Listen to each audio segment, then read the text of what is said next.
Good afternoon. I'm speaking to you live just outside. I like to think balding is just God's way of saying, now let's see you get laid. Is it true that if you don't use it, you lose it?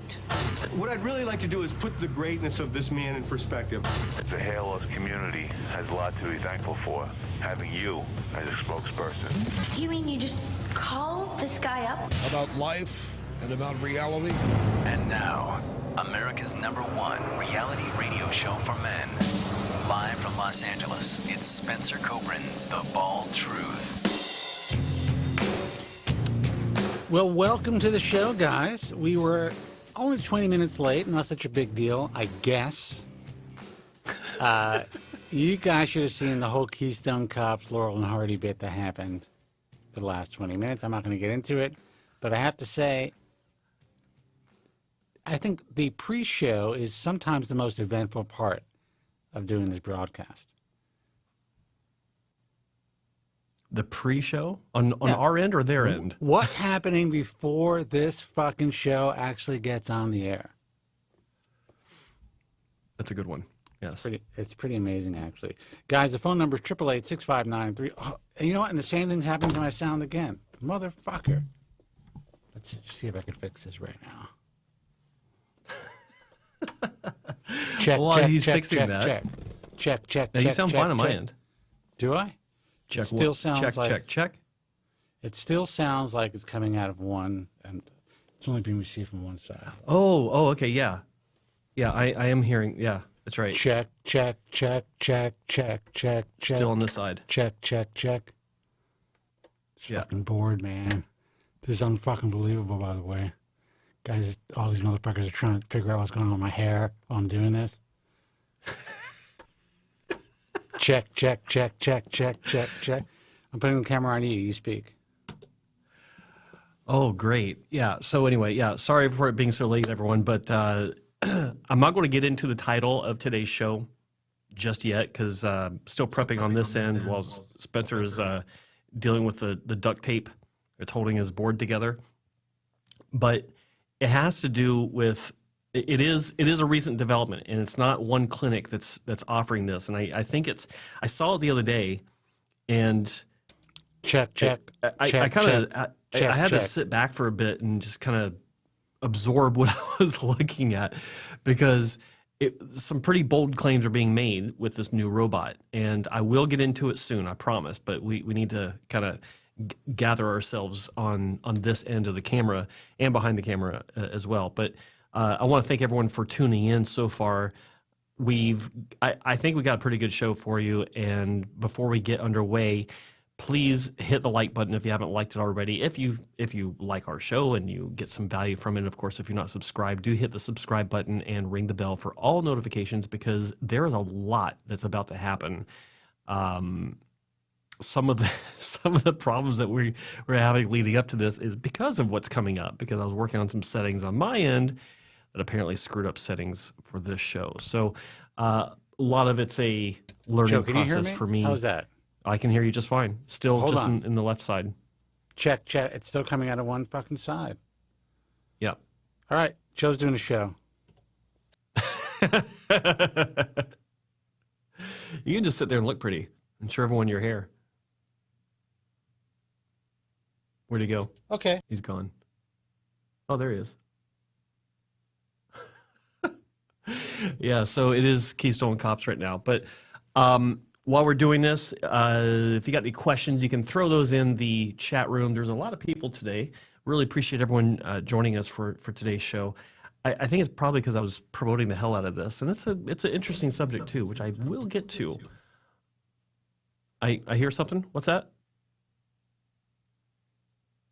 Yeah, he's still working on his audio. Let's see. Let me look at some of these. Oh, thank you, hairboutique.com. Did Mad that love, do Joe. it? Joe, hold on Appreciate for a it. second. Hold on. Hold. Yeah. I still see it coming from one fucking channel.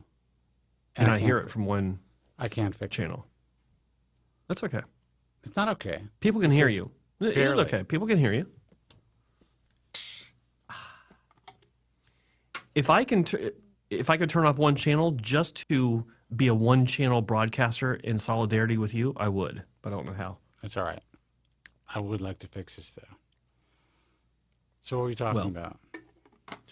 Well, I was thanking everyone for joining us and for being here, and I was asking everyone to like the broadcast and to, and I was kind of giving a little bit of a lead into this whole robotic thing that I mentioned that I entitled the show, and I think it's kind of funny, but it's also the future of what's to come in the industry. I don't mean to be cryptic. I need to transfer some files over to this broadcast system so I can share with everyone what I'm talking about, and I'll be doing that here in just a second once you take over. But how am I supposed to take over the one channel? Well, everyone can hear you. All right. Everyone can hear you just fine. Do what you got to do. I'll take over. Guys, the phone number is 888-659-3727. For whatever reason, I'm only getting one channel through my my board here. It's coming through the actual board, but for some reason it's only going through one channel on my software. Don't know why exactly, and I can try to figure that out while I'm on the air with you. But you guys may be able to hear me in the chat, but it's going to be more difficult for people who are listening on a podcast, who are going to be listening with headphones. It's a real pain in the ass. But the phone number, if you want to call in to this, I was going to use a word that you can't use anymore. Can't use that word anymore, Joe, because it has political connotations. I was going to say abortion of a show, but I can't say that. It's something but you that can't be say said it anymore. Oh, that's good. That's good. But the phone number is 888-659-3727, and we are live. I'm from Los Angeles, living here for a very long time, way too long, especially post-pandemic, and Joe Tillman is live in Vancouver, British Columbia. We're the guys that talk about hair loss incessantly. This is all we do. This is my gig. I had a very interesting, guys, we'll take your calls in a second, 888-659-3727. I had a very interesting, I guess, some interesting engagement on Instagram. That fucking creatine post is causing people to lose their fucking minds a week after I posted it. They're still losing their minds. And I want to make this clear. For whatever reason, this creatine exacerbating hair loss phenomenon continues to happen to people. I know there have been 12 whole studies done on the subject. And who those studies were sponsored by after the original study in 2009, I have no fucking clue. And I know that this is a myth and it's been debunked, and there's even doctors that are going online saying that, well, they're not really sure, but it doesn't seem like creatine monohydrate. And now someone's going to fucking call me out on that. It causes hair loss. But it's not that it causes hair loss. Anything that you do that could possibly raise your testosterone or raise your levels of dihydrotestosterone, if you're a person who's susceptible to hair loss,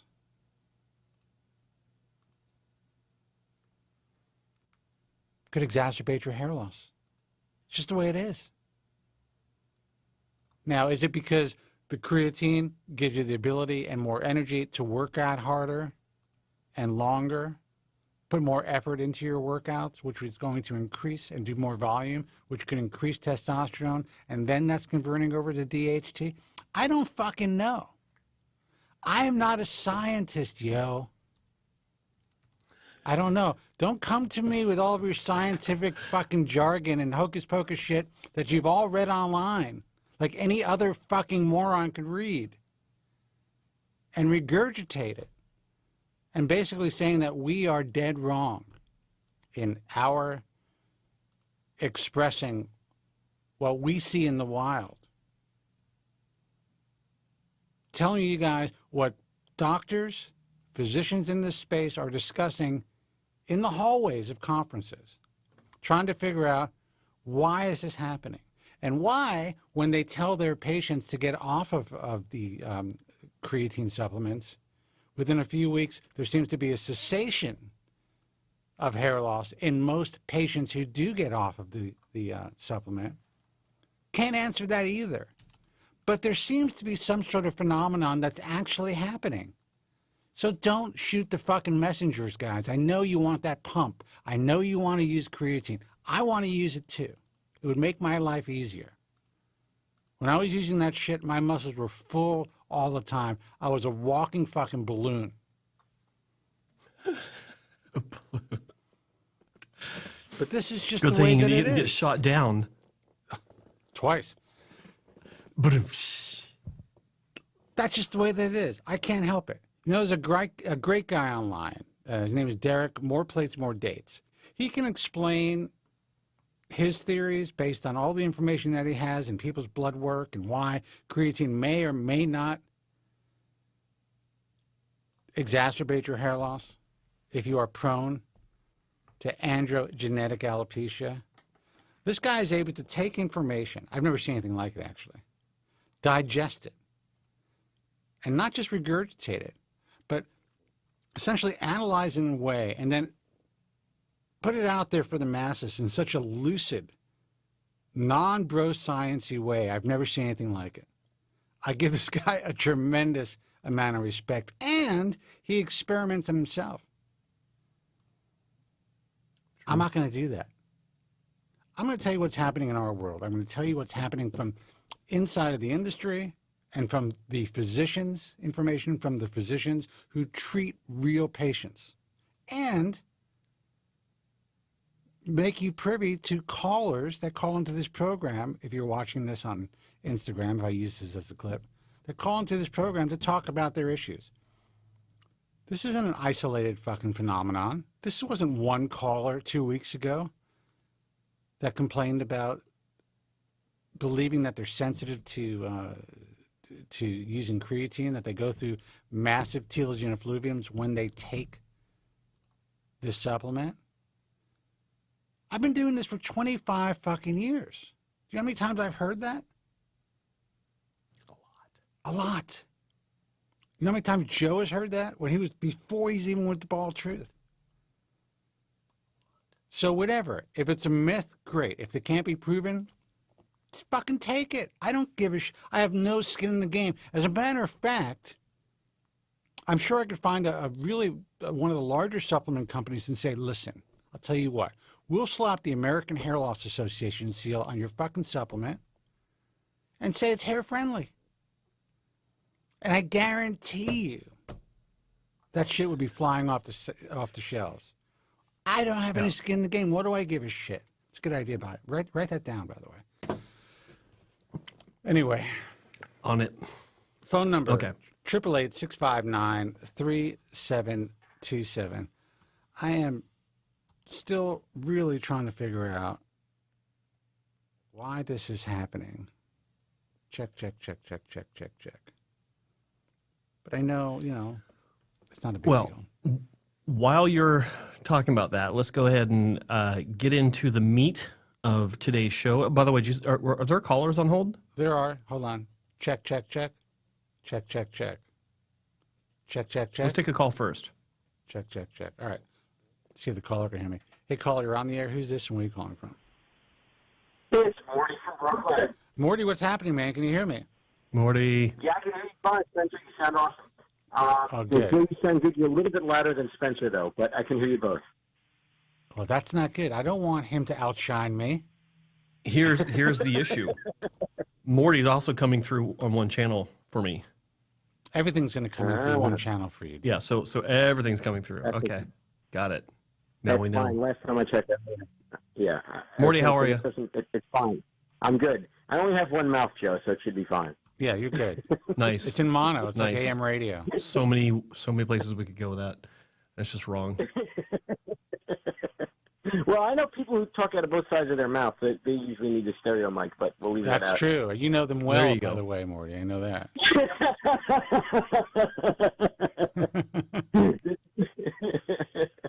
Yeah, I know a few people who do that. Yeah. Anyway, so yeah, I saw your post about this new competitor to the ARTAS. I think that it's interesting because the brand the DHI brand is definitely more in the minds of Morty. What the hell's wrong with you?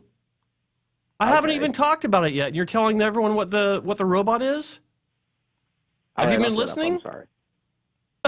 What? Yeah, I didn't even start talking about it yet. Listening. Look, I apologize. Look, do you think that you said to take a call? There was always a good chance that Morty the Yent is going to be the first caller. Okay. So give the guy a fucking break. He wants to talk. All right. So let's do this. Since you brought. What's that? I can change the subject. Well, no. Let's go ahead and talk about it, and you can actually give some commentary on it, like what you're about to say. So, what I'll do for everyone listening and listening, not watching, you should probably come back to the channel when you can to have a look at what I'm presenting. I'm going to go through some images that came up on my Instagram feed, and Morty has seen these because he's in the know through the Cole Clinic with his contacts there. So he gets all the inside news. And so I'm going to throw up on the screen here. I'm not going to throw up on the screen, but I'm going to show on the screen here the first image. Don't throw up on the screen, Joe. There we go. Spencer, is that coming through? It is. It is. Yeah. Okay. So this is the image. I saw this and I was like, what in the actual F am I looking at here? Robotic DHI hair transplant by Ashley Tarkin. And if you've done any sort of research online and you've done and you've been through Turkish clinics, you've no doubt come across this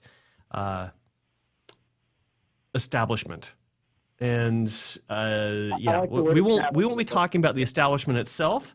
We're just going to be talking about this robotic DHI hair transplant. So wait a second, you're telling me I should take him off the list since he recently applied? Most likely. Okay. Yeah. Well, you know what? I don't know.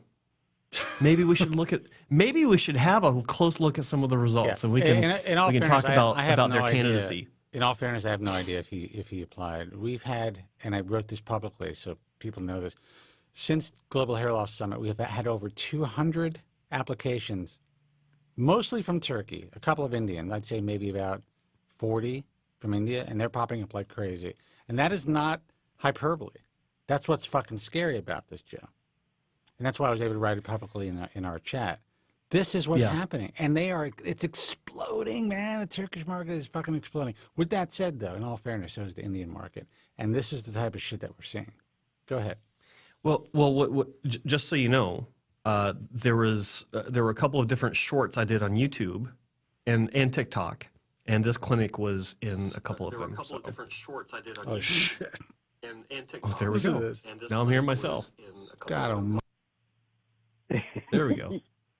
Anyway, so let's have a look at this. So robotic DHI hair transplant by Ashley Tarkin. It offers high sterilization. Well, that's always a good thing. I don't understand how a robot would do that. It makes the operation enjoyable. Oh, really? I don't know. Kind of Maybe you know what? If you're a geek, if you're into geek stuff, then that could be the case. It'd be like, man, I got a robot working on me. How cool is that? You know? All right. So I'm giving that one a pass. Faster operation. Now that's interesting because robots are obviously they have a benefit of more precision, faster. Depends on what the situation is. But that's something we can also give them a pass on as we evolve into this, dive into this examination. Supportive treatments. Have no idea what that's supposed to mean. How does a robot give supportive treatments? We can only guess. High efficiency. Again, robotics in general usually offer a higher level of efficiency with whatever the task is at hand. Watch yourself. That sounds kinky. Operation report. Okay, you get an operation report. Is it some sort of detailed breakdown that is only available because the robot has some sort of algorithm that spits out information that you normally wouldn't get? We'll find out. And there's a graft counter.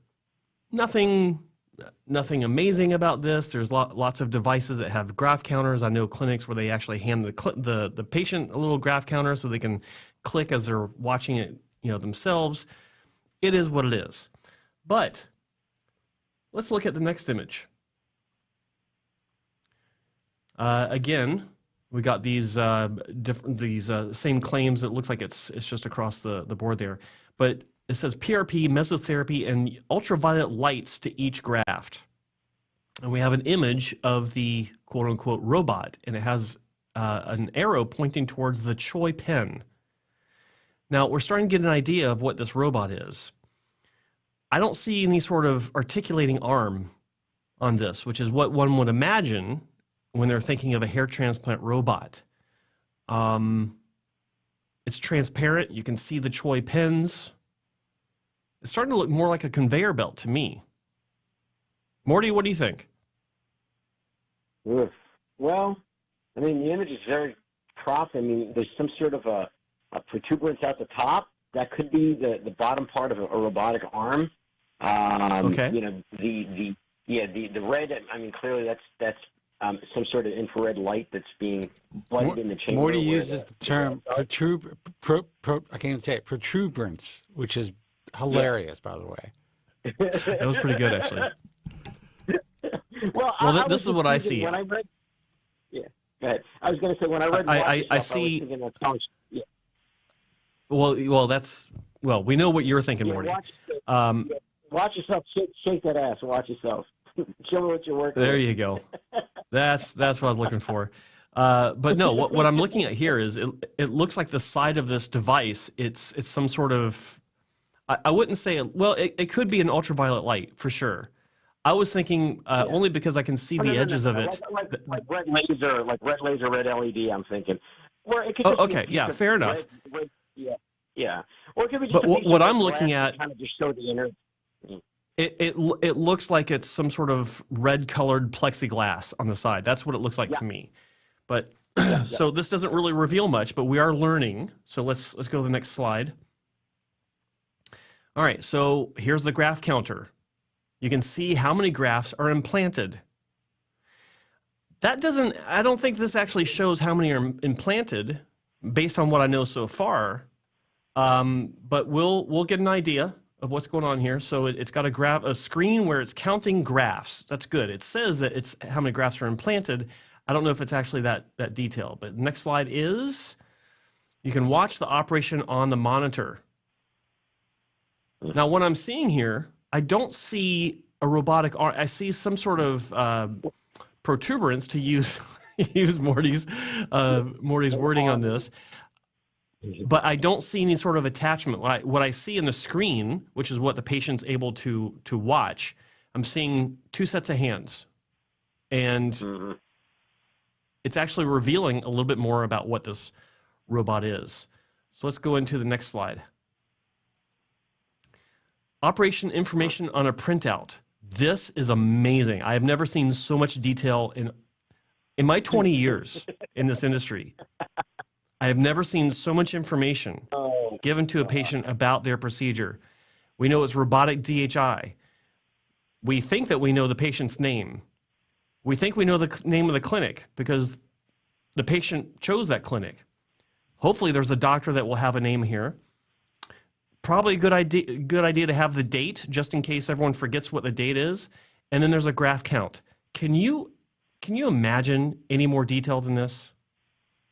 It's missing the line where you sign. I'm flabbergasted. For the credit card.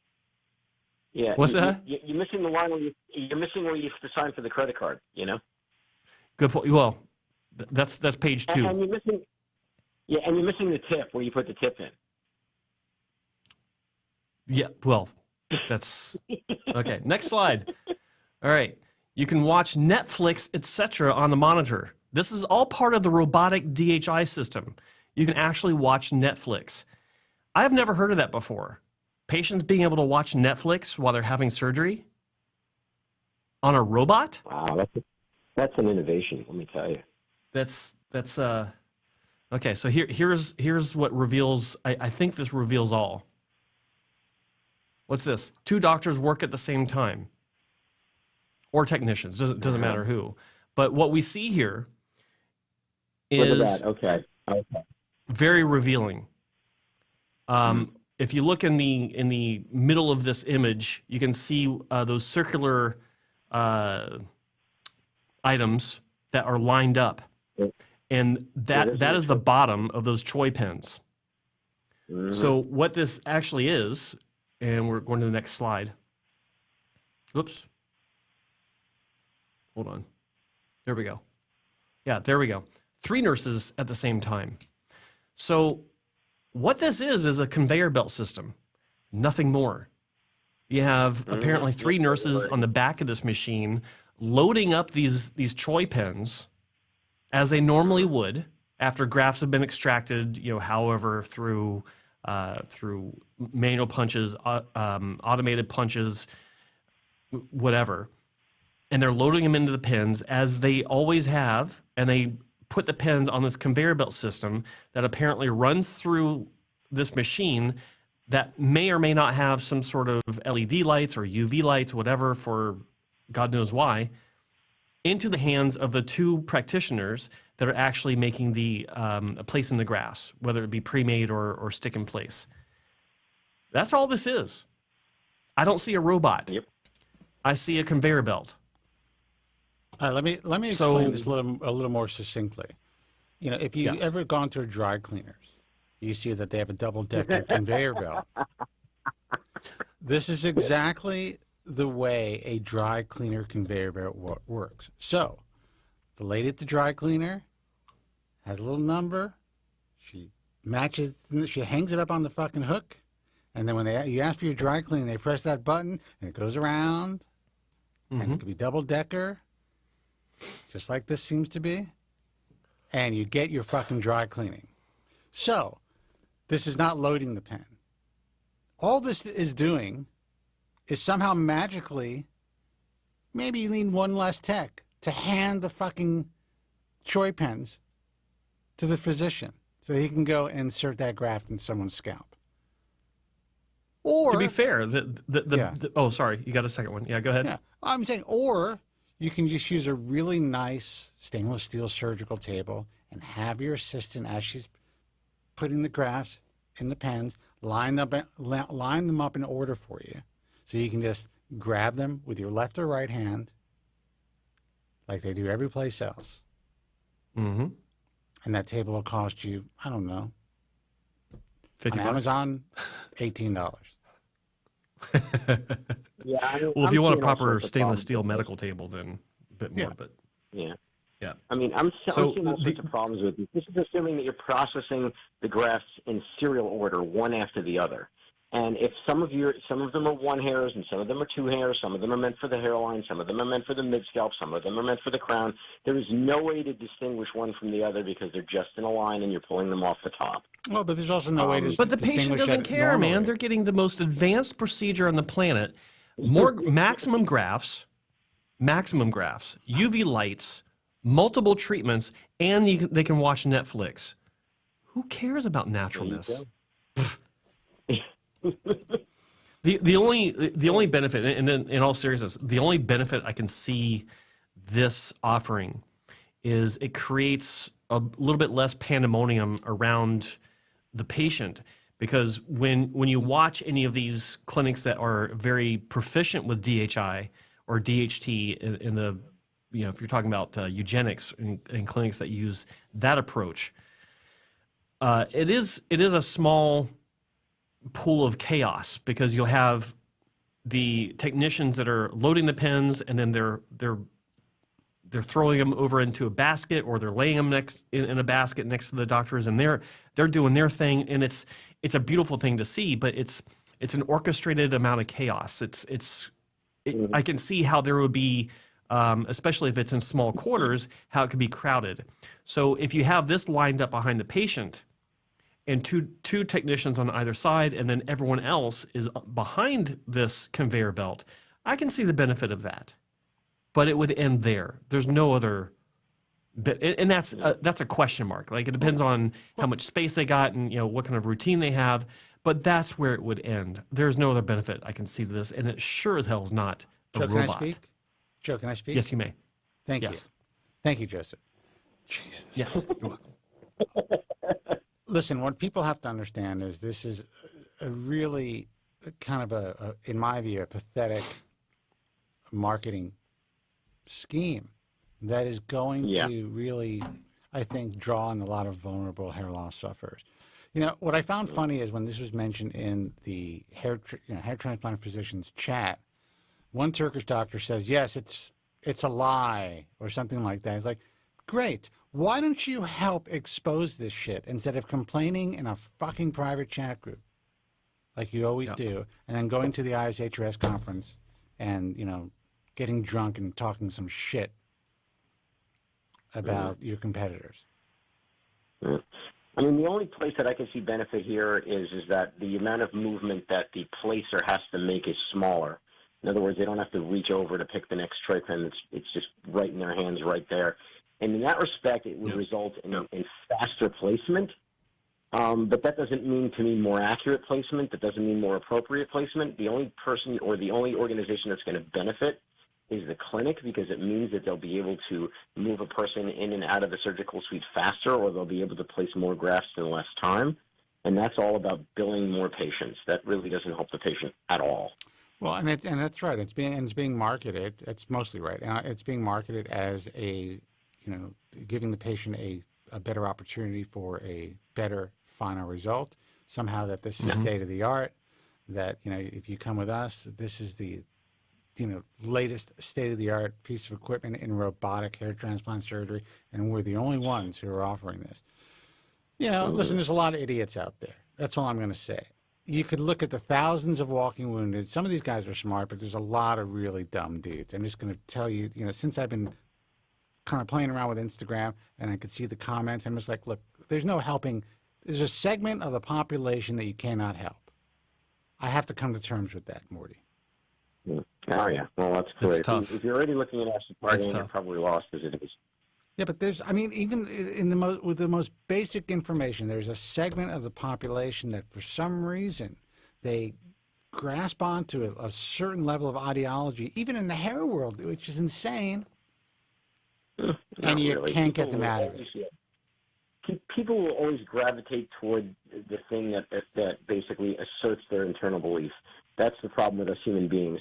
We believe what we want, and then we seek out evidence to support what we already believe. That's the truth. And if you have this in your head that, you know, I believe that one hair transplant is just like another, and that, you know, a $2,000 hair transplant and a $20,000 hair transplant are basically the same thing, you're going to find plenty of evidence that will support that belief, even if that evidence is worthless.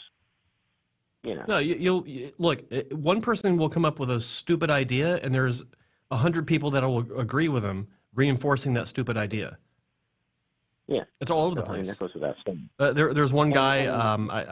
I don't remember if it was on one of the Facebook groups or one of the Reddit groups, but he was saying, you know, I've seen $2,500 surgeries that look far better than, you know, a lot of the $25,000 surgeries, as if that's justification to go get a cheap hair transplant. Yeah, and once you've got that in your head, you can find tons of evidence to support it. But again, I mean, it's easy. You know, everybody in all of us are in their 50s. We've all heard the term buyer beware, caveat emptor, which unfortunately I don't think anyone under the age of 30 knows these days. And you know, it's incumbent on the consumer to basically go ahead, like Cy Sims said, an educated consumer is the best customer. Cy Sims, no one knows who the fuck Cy Sims is. I know. Well, I know the three of us do. Yeah. No, I don't think Joe does. I think that's really an East Coast thing. Oh, okay. Not really. Well, okay. Cy Sims, he ran a men's clothing store called Sims in New York City, and that was his tagline. Right. An educated consumer is our best customer. Right. Yeah. Brilliant. But worked for years until he went out of business. Yeah, well, I mean, I think he died, and then the business kind of fell apart because his kids didn't know how to run it. But yeah, I mean, let's put it this way: if Ashley Tarkan is in on it, it's generally not a good thing, because they're a hair mill, and by anyone's to be honest, they're not the only. They're not the only outlet running this, or outlet. They're not the only institution running this.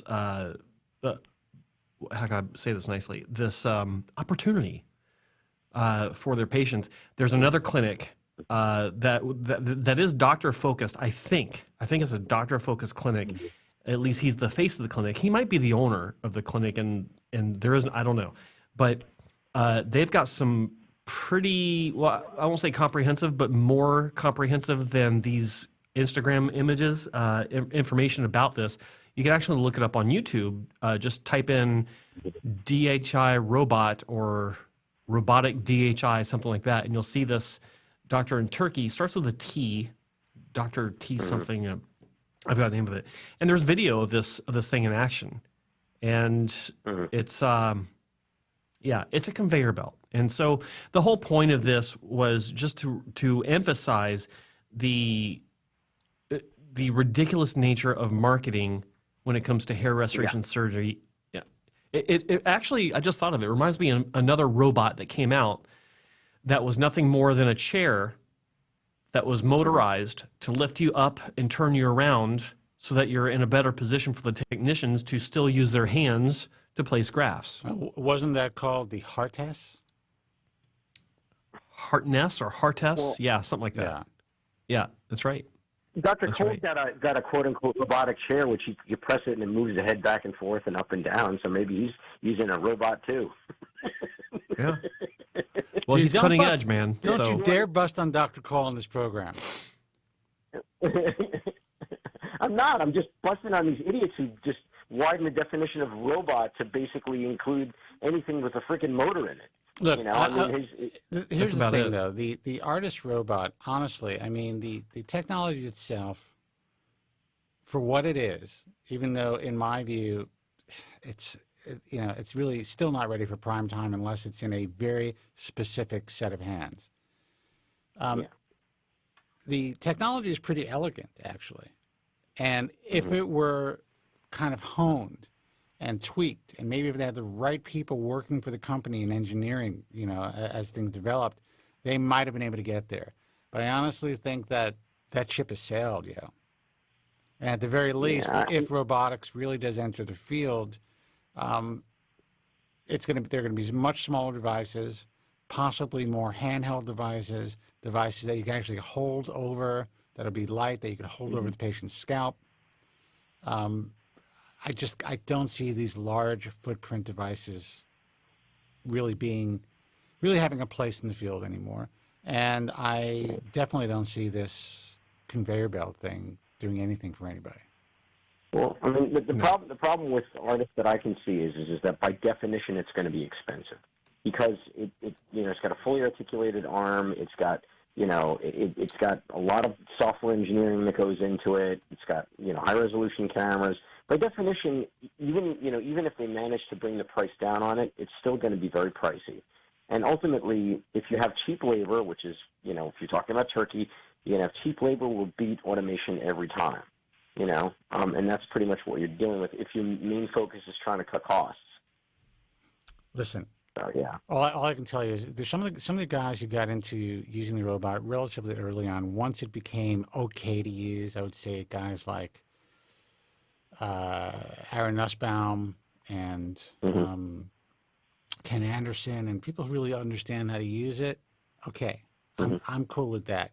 But in general, the way they set this thing up, it's set up by technicians.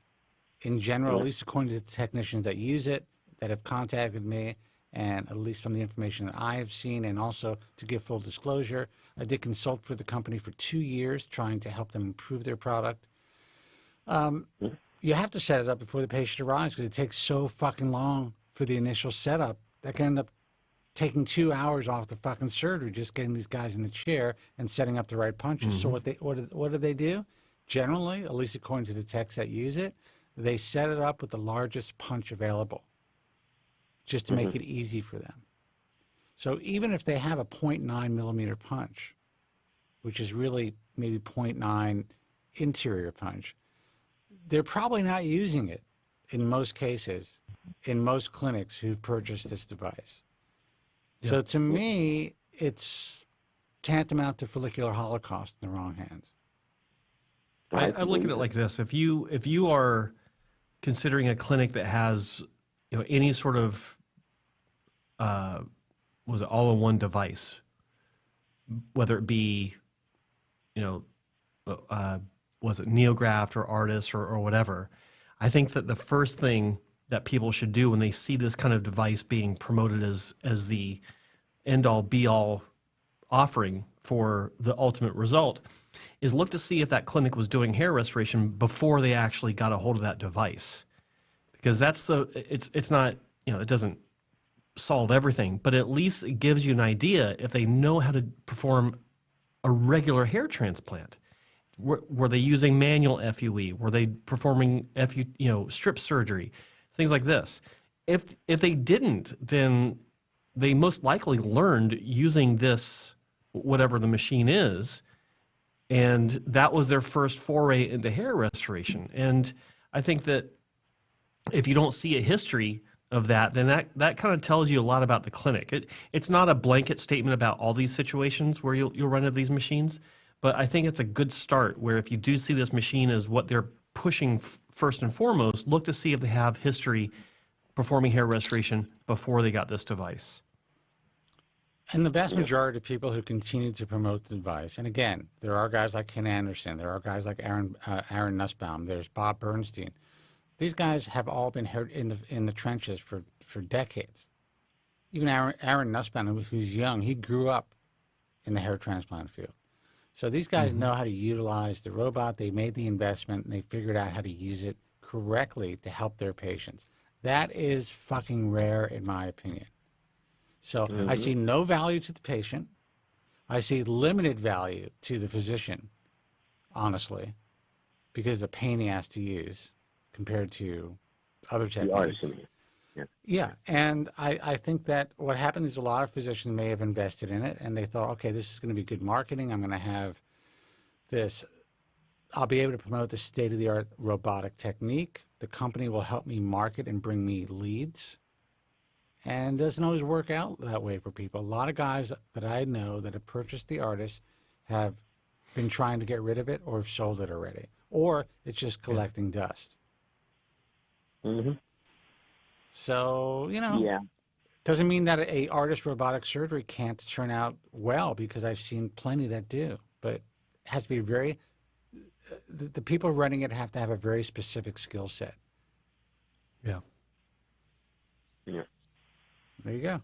Well, this thing, I guess the one good thing about it is it doesn't really change the nature of the surgery. You're still placing the hairs of the troy pen. It may be able to make, like Joe was saying, things a little less chaotic in the surgical suite. But my biggest concern there is that you're loading all of these in a row, and you're assuming that every pen has the same quality graft in it. And you and I know that when a procedure is done correctly, the grafts are classified. But Morty, how is that different than someone just placing the pens for the doctor? It's all up to the techs. And that's what people don't understand, how important these technicians are. Technicians are choosing the grafts. They're like, okay, here's our pens with 1s and 2s and 3s, and they're setting it up for the doc. The doc isn't looking at every pen, seeing how many grafts are in the fucking follicle in the follicular unit, how many hairs. They're just taking the pen and jabbing it in, and that's it. Yeah. But again, you've only got one line. That's the thing. There's one line coming at you. There isn't, like you said, a basket of 1s or a basket of 2s. You know what I mean? Yeah. But there's not necessarily a basket of 1s or a basket of 2s either. What happens is the grafts are separated. It depends on the facility. The grafts are separated, and they're loaded, and the physician is told that these are 1s and that these are 2s. Gotcha. I know, that much I can imagine. Yeah. It's just that there's nobody telling. There's just a protuberance with a magazine in it. You're yanking the things off the front. Yeah, I think it's a really bad idea, and I don't even see how it's really going to cut down on the chaos, to be honest with you, because it's still, in my view, chaotic to try to load that thing. I'm talking about when usually techs are sitting really close to the doctors or whomever is placing it. It's usually like a small area of people right around the patient, so it can alleviate the issue of elbows flying and hitting each other, or bumping into each other when you're passing something across at the same time. That's what it can reduce as far as chaos goes. That's why you got to have little people working.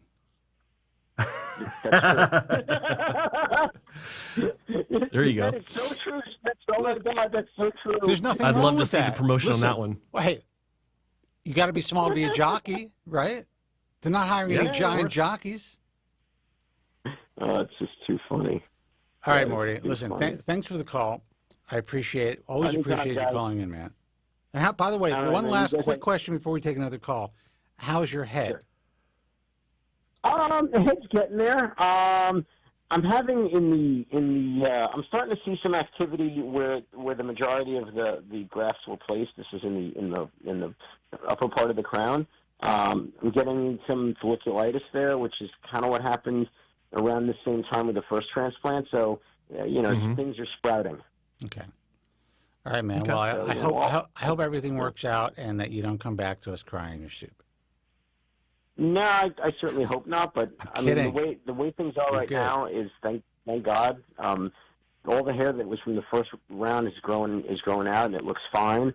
So the way I think about this is going to be icing on the cake, and that's how I'm thinking about it. And by the way, I recently saw some images of you. I guess it was Halloween night with a chick who was walking around who's wearing a Catwoman outfit. Ah, okay.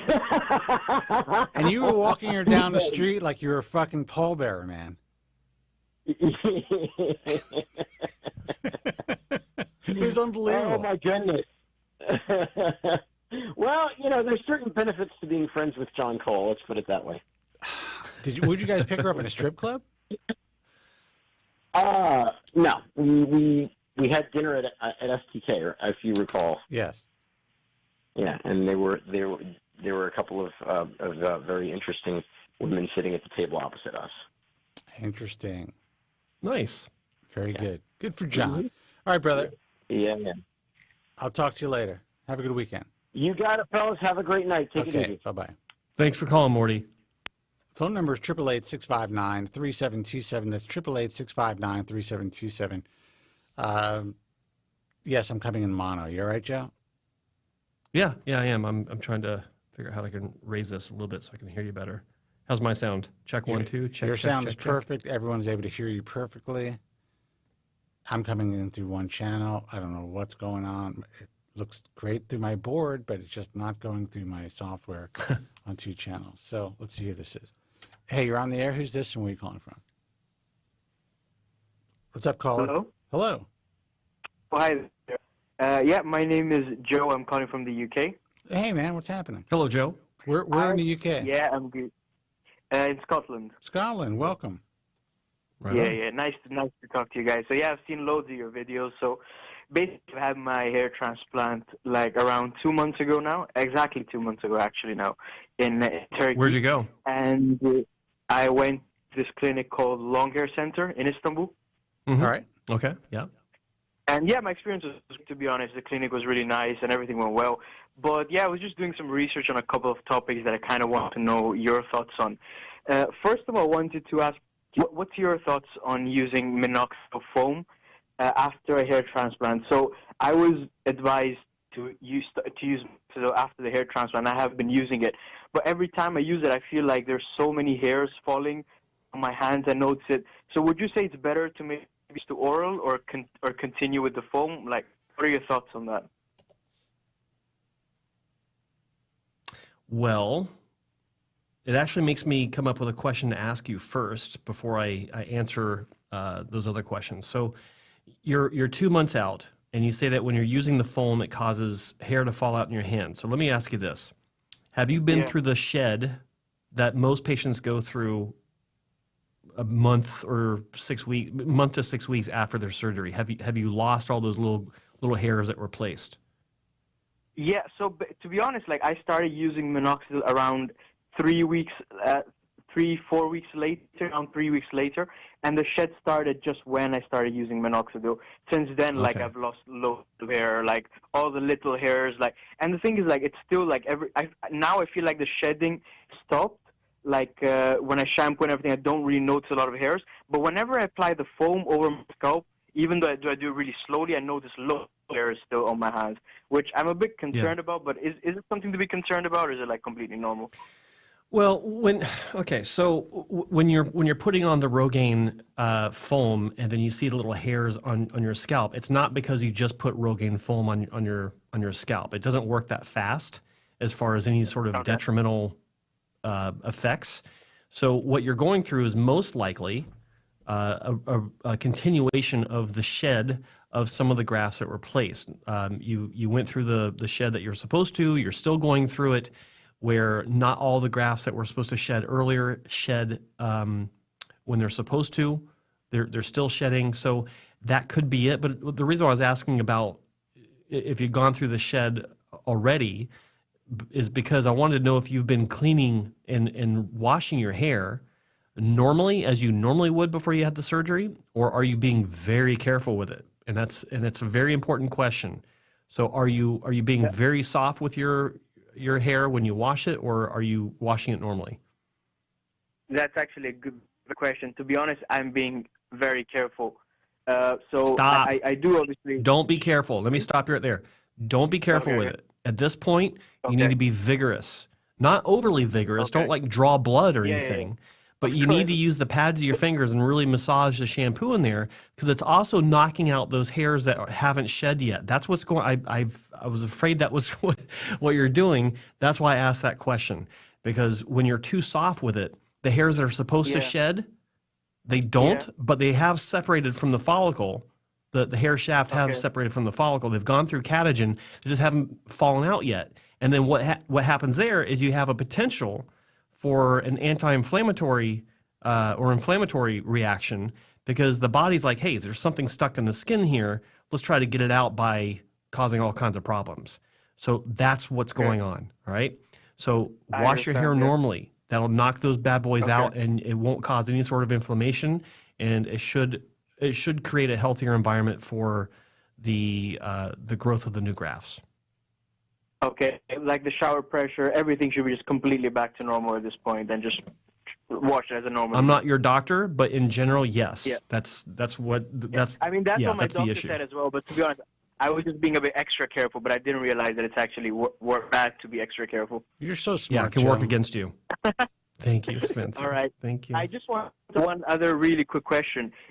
So sometimes during this phase, when I see hands, when I shower or when I put the regain, and I see those little hairs, they're sometimes like J-shaped, or they have like a slight curve, like a slight bend. Is that something to be concerned about? It's not loads of hairs that are like that. Online, I've read very mixed answers about this. Some say it's completely normal. Some say that it could be of a concern. So what are your thoughts on it? Is it normal? Is it not normal? Well, it's yes and no. It depends on what was done during your surgery. The reason why you're seeing J hairs, or hook hairs, as some people refer to them, is because potentially the graft was put in just a bit too deep in your scalp. In other words, I don't know much about this particular clinic, but if they made pre-made incisions that were filled later, then the incision was not deep enough for the graft, or it was deep enough for the graft, and the technician pushed it in a bit too far, so that the bottom of the graft, or the hair shaft, curled up.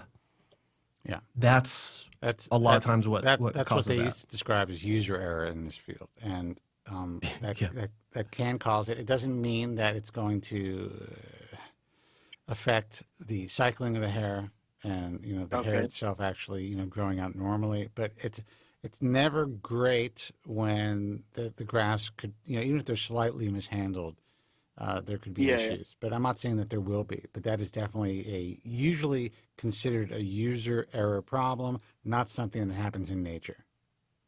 Right. Okay, I understand. Okay, so to be honest, that was all I wanted to. So thanks all for your reply. Just to be clear on one thing about the showering, it's not that I've made a mistake by being extra careful, right? If I just shower now and put the regain as normal, it's all good, right? It's not a mistake. It's just causing you more anxiety. Okay, makes sense. So I'll just go back to normal with the regain and everything, and just thanks a lot. And I'm very curious. Let us know. Call us back in a few months. Let us know how you're doing. I will. Yeah, absolutely. Okay. Good luck. Bye-bye. Bye-bye. Thanks for calling. Phone number is 888-659-3727. Sometimes I just got to get right to the point. It's funny. We kind of switch off on good cop, bad cop. Sometimes you're really a bad cop, and sometimes you're super diplomatic. Well, sometimes you got to drive it home. Yeah. You got to get the truth out there. To me, I just wanted to say, as soon as he said that, I'm like, the fucking technicians fucked up, dude. They were too aggressive. Now, it doesn't mean that the hair's not going to continue to grow. But you held back. But that is a sign of either inexperience or someone being rushed, or like you indicated, sometimes when the sites are pre-made, I found people have problems with that unless they're really skilled at placing. Yeah. But what do I know? I've been doing this for almost 30 years. Yeah. You've learned a little. A little bit. Let's see what this is. Hey, you're on the air. Who's this and where are you calling from? Hey, this is Ball Jerry. Ball J. Ball J. Ball Jerry. Ball Jerry. Ball Jerry. Ball Jerry, how are you, man? Doing pretty good, yeah. Are we still allowed to say chicks with cranks, or is that out? You can. I don't know if it's PC anymore, but I'm okay with it. All right. Do that. It's cool on this call. What's happening, man? Are you in touch with our friend Joe from Staten Island? I have, yeah. So that's one of the things I wanted to bring up, because it's been a long time since I called in. It's been several years. Yeah, how are you? Yeah. Doing pretty good. Just so for me, I did the RU 58841, right? Yeah. If you got for a few, and that thing hit me hard. Like I did it, and I got a lot of side effects, and they stuck with me for several years. I'm sorry to hear that. I didn't know they like what? stuck with you for so long. So when I took it, like when I was on it, like it was all kind of like I went to the doctor because my arm was like swollen up. So like it seemed very serious, and then I got off of it, and then the libido had dropped for several years. But it's what's crazy is it's a gradual change. So like it does affect your hormones. So it was pretty powerful. So like I think RU5841, it works for sure, but it just here's the problem with RU58841, and I'm just going to repeat this for our listeners. This is a molecule, a drug, a compound that was never approved for the use, the indication of hair loss, or approved for any indication, and can really only be sold for, in quotes, testing and investigating purposes, not as to be used as in any form as a drug, and not to be used by civilians who are not in academia, not scientists. However, that's not what happens. And all you motherfuckers get this shit from China or wherever you get it from, make it in your bathtub, and you have no idea what you're really putting on your hair. Yeah, it worked. I mean, my hair, but now over time, like my hair, I've lost a lot of hair, but the other stuff is like the return. It's a slow. It really does. Like that whole post-finasteride syndrome. Like I took finasteride and I took dutasteride. This was on a whole nother level. Really? You know what I mean? So, yeah, for sure. So I think that's important for listeners to hear. There's a lot of young guys, and now that I made my foray into Instagram, I'm a little more active. I'm getting a lot of shit from the bros out there. And they are educating me on anti-androgens, topical anti-androgens, RU58841. These are 22-year-old kids. They have no idea of the history of this product and Rousseau Pharmaceuticals and the merger that happened even before they were born, and why this never came to market. Very few people are privy to that information. We, luckily, because I sold my book to a major publisher, had access to all this information back in 1998, 97. So I don't even fight these kids anymore. I think your story is a interesting example that you have no idea exactly what you're getting. Because honestly, a topical should not cause the long-term adverse side effects that you dealt with. Well, I mean, it absorbs, though. Your scalp is so thin. Whatever you put on your scalp, it just gets, I would think it would get into your bloodstream. That's right? not, I mean, that's I don't know. not necessarily true. Okay. So it really, it depends on the vehicle. And obviously, that molecule, that compound was a real, it was possibly a compound that was very close to the real thing, and that was why I was able to absorb so much. Yeah, I mean, it definitely, the hair, because I started taking it, Jastride worked for several years, and then where it's kind of stopped working, like right at the 5-year period. Like that, it literally was like 5, and then all of a sudden my chest hair, libido shot through the roof, like more, and then I started losing my hair, and then I found and then the hair just grew back real thick. What's crazy though is I quit taking it, and the hair stayed thick for a while, but then the libido never bounced back. But over time, that reverses, So how old are you now? I'm 38. Jesus, so you were a kid when you were calling. Wow. Yeah, I think I'm calling at I don't know, maybe 26. I don't know. Jesus, I have to look back. Yeah, well, just usually, all this topical stuff and shampoos, unless there's real medication involved, it's not going to get past your stratum corneum, So, that's why things like, there are some essential oils that can penetrate your scalp. A lot of people are selling rosemary oil, which is wild to me, but that can penetrate your scalp to a certain degree. It may not get into your hair follicles. But yeah, so you got something that was real. Someone put together in their basement in some laboratory. Yeah. The correct molecules to some degree, and you get your hand on it. And how do you have to mix it with alcohol or propylene glycol? Yeah, I don't because I haven't taken it in so long. But I think it was like propylene glycol and I don't remember. It was like a ratio, And with the instructions in English. But it hurt. Huh? With the instructions in English. Yeah. Oh, it was. It was. Yeah. It was like people have. Maybe I just responded badly to it. I'm not sure exactly, but it was. It would think if it wasn't real, it just wouldn't work. But it well, no, really, you got your hands.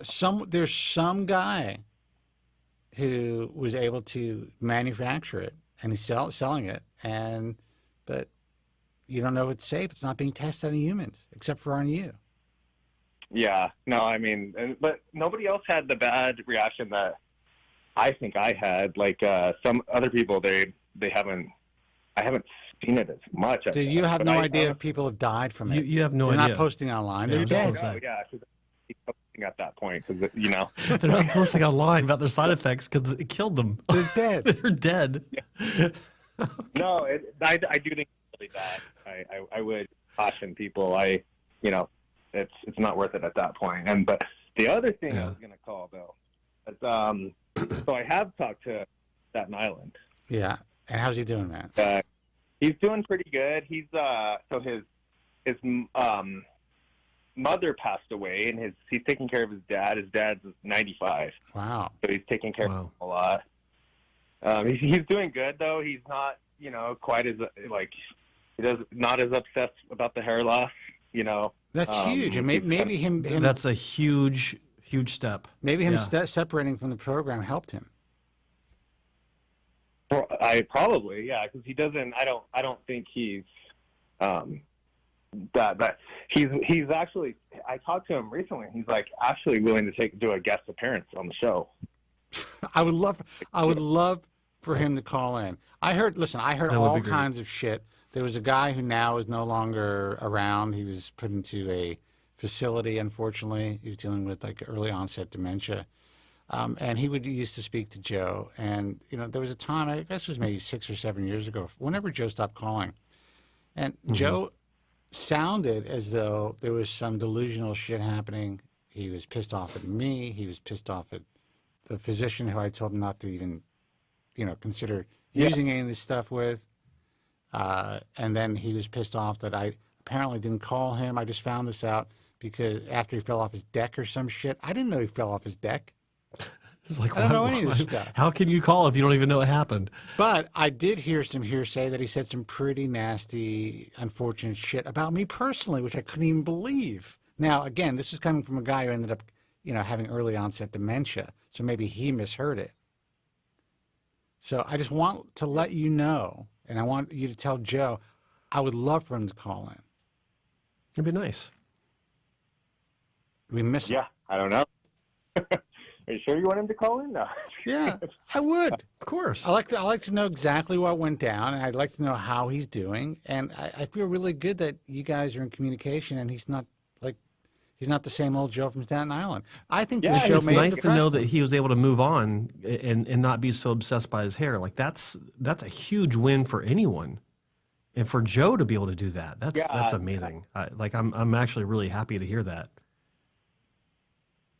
Yeah, I think he's just busy taking care of the family and stuff like that. I think, but I'll have to talk to him, and I'm sure he'll maybe call in one of these days. You talk to your people, we'll talk to our people. Absolutely, we'll make it happen.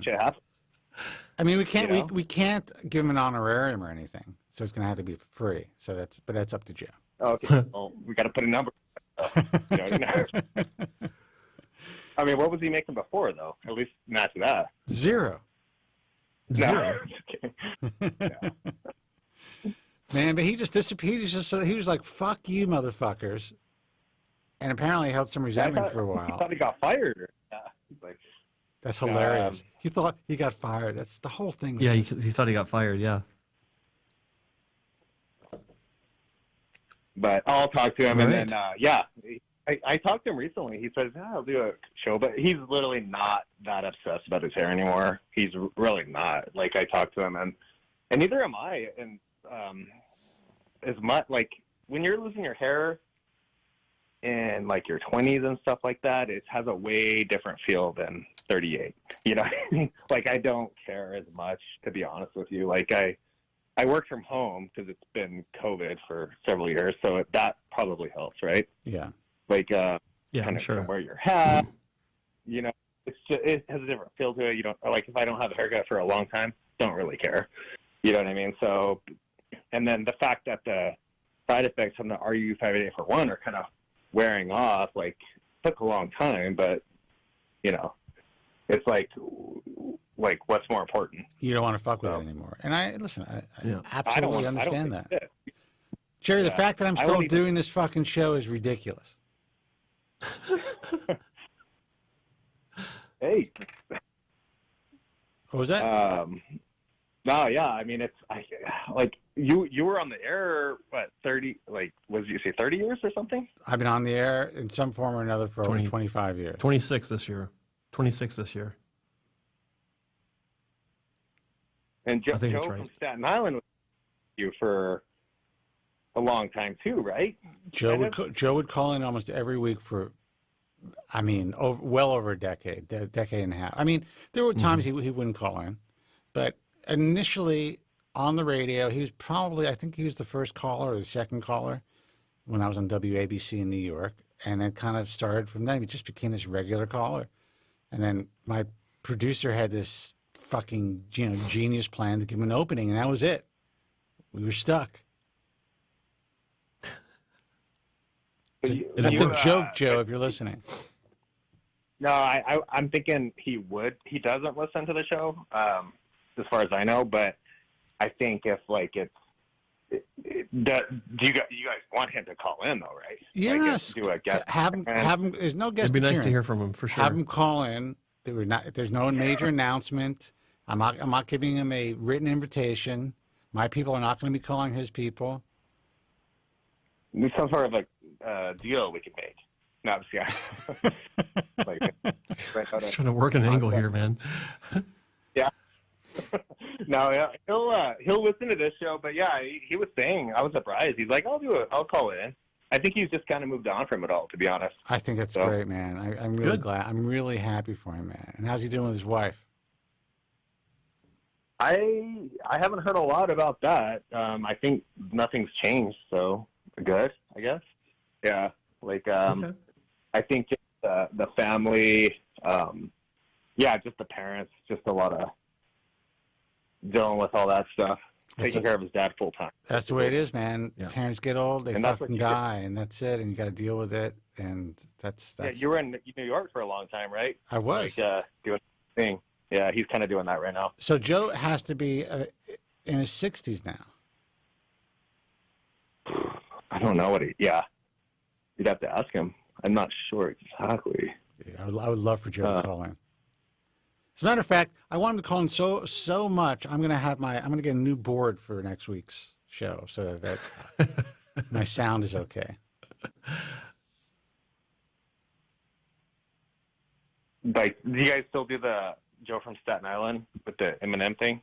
Oh, we don't do it because Joe doesn't call, but I have it. He doesn't call in. Let me see if I still remember the number it's on. There you go. Joe It's all from set up Staten for Joe, Island. man. That's right. Ready to go. We're ready. Nice. He'll be ready Nice. for it. He'll have the news from the forums. No. Yeah, he'll have the forum news. That's the problem. I don't want him to start getting involved again and getting depressed because nothing's really changed. That's what's crazy is, like, back in the day, the show used to be about, like, or not used to be about, it used to be about, like, oh, Replicell, Histogen, right around the corner. That shit didn't do anything. Dude, That was, like, a long time ago. Nothing I happened. did that stuff for you guys. Everyone wanted that shit, and there was a time, and Joe wanted to, provide content for the show and talk about the latest and greatest shit. I was like, all right, people want to hear that shit. But I knew. I always knew. I told you guys. So you knew that it's not, because it's like, it's not as, I mean, Replicell is still an actual company. It has a stock, if you look it up. Yeah. It's crazy. Well, they've had like, a lot of issues, and they really haven't made any progress in the hair world. And there's a company that's been making some progress. Stemson, they're down in San Diego. That seems promising. But trust me, you're not going to hear about it on the fucking Bald Truth. As soon as that happens, you're going to go to my website, and there's going to be a little picture of me and a fishing rod, and I'm out of here. It's going to be on international news. You're not going to have to hear from the Bald Truth or some message forum. It's true. That's why I think the whole thing is hilarious. When people are spending so much time and they think they're somehow what was that oil? Lorenzo's oil. Like they're going to find the cure themselves. Yeah. This shit's not going to happen. I mean to be a downer, but I've been doing this for almost 30 years, and it's the same. Spencer's a Debbie Downer. It's basically the same group of minds, but they're just different generations. And now that I'm on Instagram, these kids are coming after me, and they're like, I don't know what I'm talking about. RU5A41, this, that, and talking about, my issues with creatine. And I'm like, all right, guys, relax. I had a guy who said to me that he was a hair loss expert because he was a fucking barber. Yeah, because that's a lot of hair. I'm just like, listen, I'm sure you're very knowledgeable, dude. And it wasn't about to be a dick measuring contest. So I was just like, I'm sure you're very knowledgeable. Feel free to call the show. And let's discuss it. I remember when I started. And he said, once you've researched enough or something, that he'll consider it. But no, until he said then, he would consider calling the program if I made an addendum to my post. And I was going to write, I'll take that under advisement, but I decided not even to respond. And I hope that he calls at some point. Listen, I know he's a barber, and I know that he's a knowledgeable guy. He's a barber for 5 years. He knows this stuff. Yeah, that's the thing. I asked my barber. So I remember when I first started losing my hair, I was 23 years old. I went into a Supercuts, got a haircut, same haircut, always get, and then they turned me around, right, to show it. And then, I see him oh, shit, I'm completely losing my hair. And I just remember that perfectly. And then he gives me Nizoral, which I bought, right? He's like, that's the only thing that works. I know it. So I bought that, and I bought it too, man. And then here I am. You know what I mean? The reason they're still in business is because of all of us. Once we're hit in the stomach with this fucking devastating disease of the spirit, we're like, our barber tells us to buy Nizoral. We buy it. Yeah. And that's why they're huge. That's why they've been able to get into big box companies, because of suckers like us, and because of barbers and hairstylists. Yeah, they say it's the only thing that works. I'm like, they're just pushing it. And then I remember I went to work and started talking to this guy that was older, and he had hair loss, and he's like, oh, within 5 years, they've got it figured out on mice. And I'm like, oh, cool, they're got this figured out, and then... Listen, after 2 years, I was just like, I remember seeing another barber, and he was telling me what should be done. And I'm like, so you're telling me that all I have to do is buy this shampoo set from you, and I'm going to regrow my hair. And he's like, absolutely. I'm telling you it works. Yeah. And I'm like, what about all these guys walking past the fucking store who are fucking bald? Do they just not want to spend the, $50? They can't answer that. Yeah, they sell out. They're selling out just then for like the extra $5 a commission or whatever. They're like, yeah, we got this guy. It's like, I come here all the time to get my hair cut. But maybe they believe it. Do they think that it's going to work? Dude, I don't know. all I know is that this guy contacted me, and he was, like, angry for some reason. Angry. It's such an angry tone. I'm just like, chill, dude. I would People love get for upset about creatine not to have an issue with, people who are dealing with hair loss to be able to take creatine. I'd like to take it myself. I really would. Just chill. I mean, and his first thing was, this is what's funny. He's like, stop telling lies to sell your snake oil. I'm like, okay, this guy does his research. I just wrote, so we don't sell any products or services, with this, hands up thing. Hands up. What is this called? Shrug. And Shrug. Yeah. And then he's like, fair enough. But, essentially then he's like, for your small amount of viewers that actually watch you, so he's insulting me on my fucking follower count, which is nice. The whole thing was just so aggressive. I'm just like, how many did he have? I have no idea. I don't give a shit. But the whole thing is just like, why are people so passionate about stuff that they really know nothing about? Even if they did know a lot about it, why not just share that information? Mm-hmm. Educate me. Anyway, I'm going on a rant, Jerry. I like Hair Boutique. Our friend Hair Boutique. She goes. Poor Jerry. I went to Paul Mitchell Cosmetology to get my license. It was eye-opening, but hairdressers and barbers really don't know about hair loss. I went to Paul Mitchell after I had 3 college degrees, but I wanted to know more about hair. There's so much they don't know. Yeah. Well said. Thank you for that, yeah, Karen. I appreciate that. Listen, Jerry, Joe keeps cutting you off. I don't know what to tell you about that. Yeah. No, yeah, I would say my public service. I agree with that though. Like, it's like that was the first 23. I'm an idiot anyways, right? No matter what. And then then he tells me that works, and I try it, and then and I don't think I discovered the show until probably like late 20s, like 28. The reason I'm still behind this mic is because I was half an idiot. I wasn't a total idiot. I wasn't as dumb as Joe, but I was fucking stupid. I was dumb. But how much hair loss do you have, though? That's my question to you. Is like, it was significant. Your desperation will increase with hair loss. If you actually have, like for me, I had a bald spot at 23. Did you have like? By the time I was 24 years old, people were commenting on my bald spot. I mean, friends of mine. My brother, let him rest in peace, was the first guy to fucking point it out. Like, looks like I see a little scalp.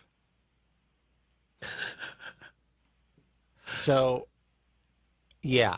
I mean, for me, especially in the 1980s, and having the hair that I had, and kind of like being the guy with this, women would compliment my hair all the time, and it was like part of my, my essence, man. It gave me confidence. It made me feel good. You're talking about like 1987. And I know that's ridiculous, but I was 21 years old. No, I was 23. Like I was like, I could see it on my pillow every morning. I see it. I was working at my desk. I could see it all over my desk.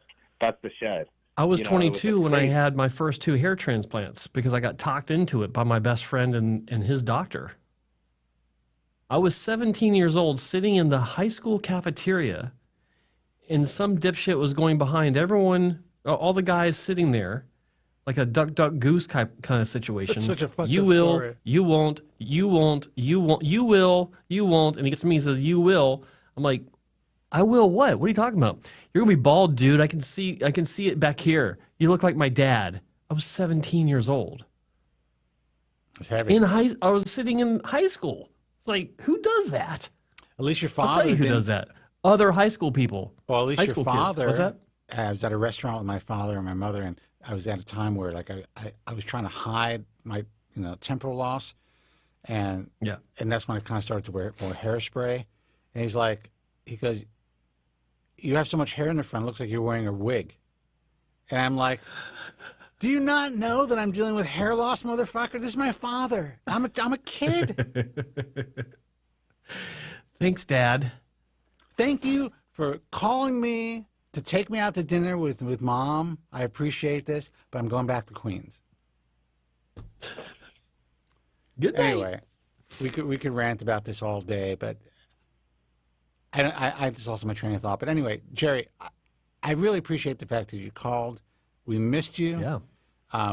I don't know if we can talk about chicks with cranks anymore. I mean, because now they're in a different category. It's no fun. Do you know that I'm going to tell you a story? You like the story.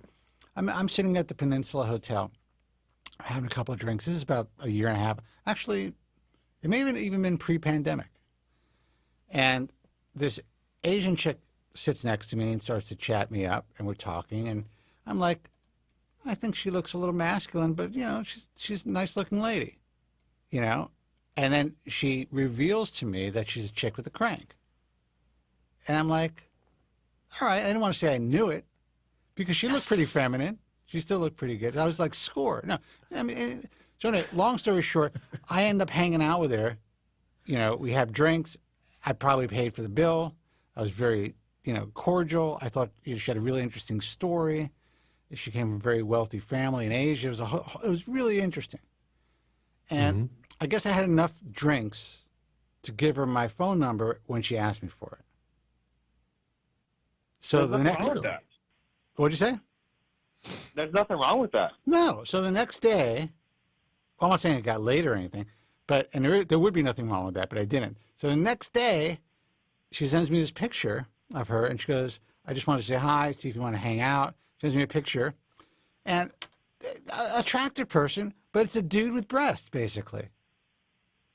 You know, and I had my beer goggles on, so she looked even more feminine in person. I was hanging out with her. So to make a long story short, I had one of the better times of just communicating with a person, learning about their lives, seeing how interesting they were, with a chick with a chick with a crank. And I liked it. I had a good time.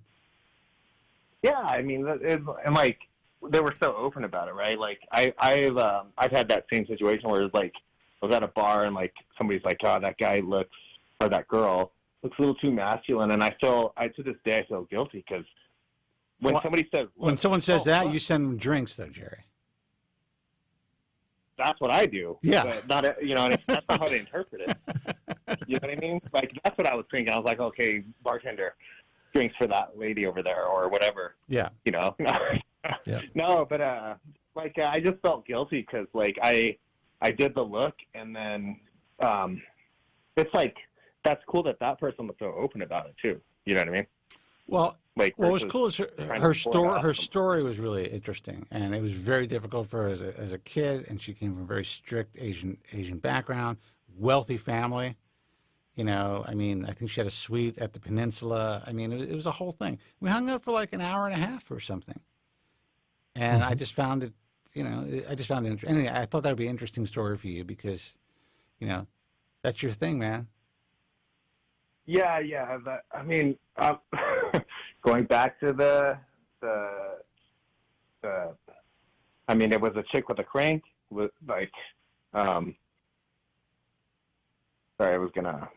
I think I'm moving my attention. Sorry. No, I. Go ahead. Yeah. Listen, I don't think I don't think it's politically correct anymore to say chick with a crank, even though I find it to be funny and it has nothing to do with being transphobic. I'm certainly not transphobic.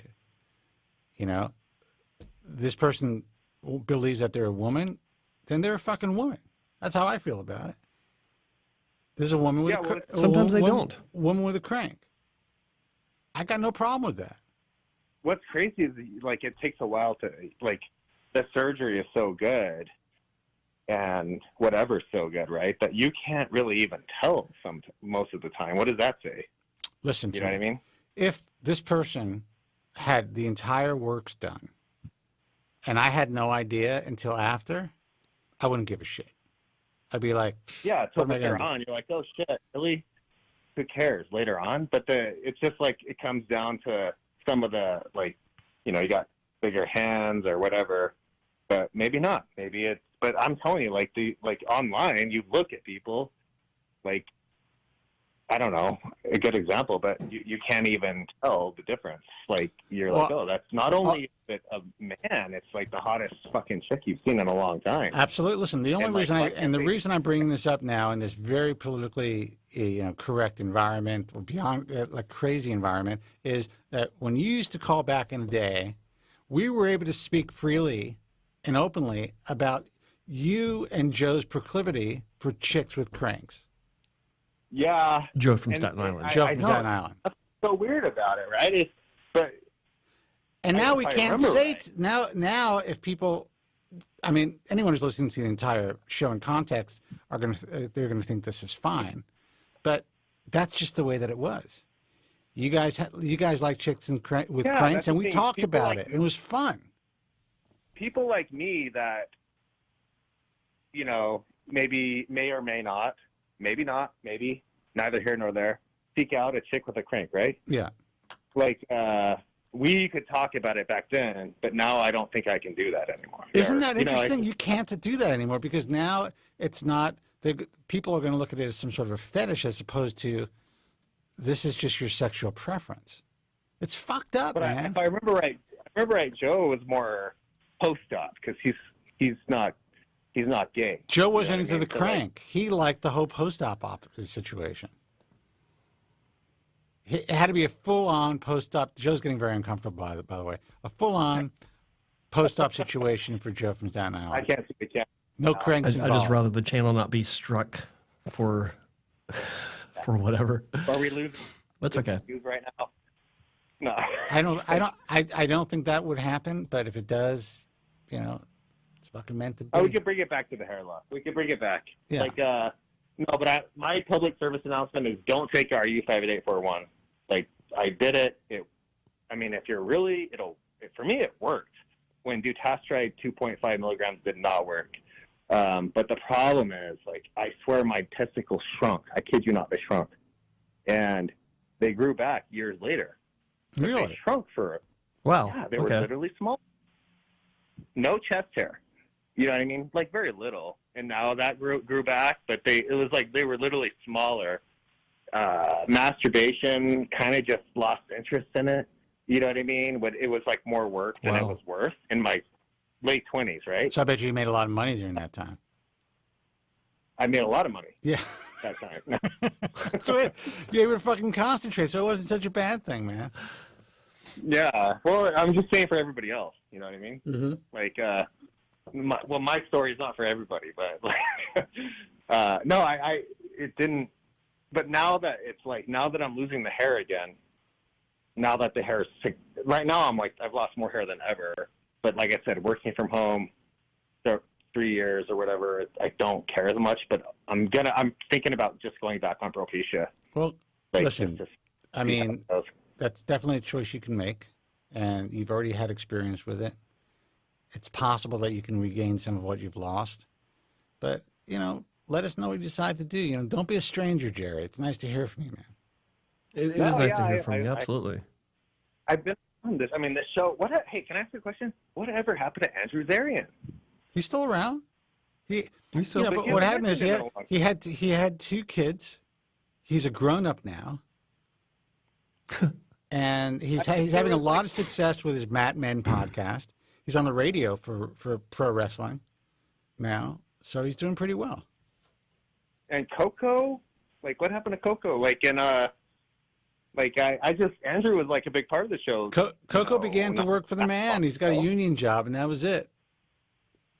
Yeah, so Andrew was like a few years ago though, but they still have. But you're not associated with guys from Queens anymore, right? You know, we can be at any time, but Andrew has not really been concentrating on guys from Queens, and he's been concentrating just on his program, Matt Men, which is still part of the Guys from Queens network, but it's kind of superseded and moved past, you know, the small network. So he's involved with like real wrestling commentators, radio shows, and I wish I could be more articulate about it, but I don't really, you know, pay as much attention to Andrew as I should. I'm kidding, Andrew. If you're listening, I'm just kidding. Yeah, I was just curious. He's doing well. Going back in the. Yeah. He's doing well, and you know what? He's welcome to call in any time, but he's just he's too busy for us now. He's too big time. Right. Well, Joe from Staten Island will probably be calling in, so we can like set a show aside for that. Absolutely, man. Listen, guys in the chat are telling us to get the hook, so we're going to go. Yeah, I know. It's quite All right, sounds good. All right, Jerry. Good hearing from you. Take care. Bye-bye. Thanks for calling, buddy. Bye. Take care. 888-659-3727. I'm sorry Joe's getting nervous about that. I think we're fine. Well, I hope so. We'll just, we'll see. It's all about the algorithm. Let's see who this is. Hey, you're on the air. Who's this and where are you calling from? Hello. Hello. Hey, this is Johnny from Austin. Hey, Johnny. What's happening? Hey, it's crazy to hear the last caller talk about Joe from Staten Island and you guys being on the show for so long, because I've been listening to you guys for quite some time now, over 10 years. And I'm calling in because I have a niece that's losing her hair, and she's in her 20s. And I know there's resources out there like Women's Hair Loss Project, but I wanted to ask you guys about women's hair loss and what the treatments are. Well, how old is your niece exactly? She's 25. Okay. Now, do you know? She's been losing her. Yeah. Go ahead. Yeah. She's been losing her hair for a while. All right. For how long? I'd say maybe 5 years. Okay. Do you know if she was ever put on hormonal birth control? Yeah, we talked about that. She was on hormonal birth control. I don't think she had her period for like 2 years, and she gained a lot of weight from it. I think that has a lot to do with it. Well, and now we're just a lot of it's funny because it's really not talked about. It's nothing that gynecologists even mention to patients. They're just like, okay, we'll put you on the pill, and if they're having problems with one pill, they'll prescribe another pill. Doesn't even enter the conversation. The number one trigger for early onset female pattern hair loss, and I can say this with confidence, is the use of hormonal birth control, either the birth control pill or the stuff that they fucking insert inside of you, and all that happy horse shit that women think they need to use. Yeah. And it really affects. I mean, I actually think it's tragic. Besides the hair loss thing, which is huge, it can really cause a tremendous amount of problems. And because it's such a, again, it's a political issue, I guess, you can't really talk about it. Yeah, for sure. I've brought that up many times and in many conversations. Some people don't agree with me, but I see it firsthand with my niece. And now she got off of the medication. She's actually wearing a wig now. I actually bought the wig for her. And I'm trying to, how long has she been off? I'm going to let you talk, but how long has she been off the medication?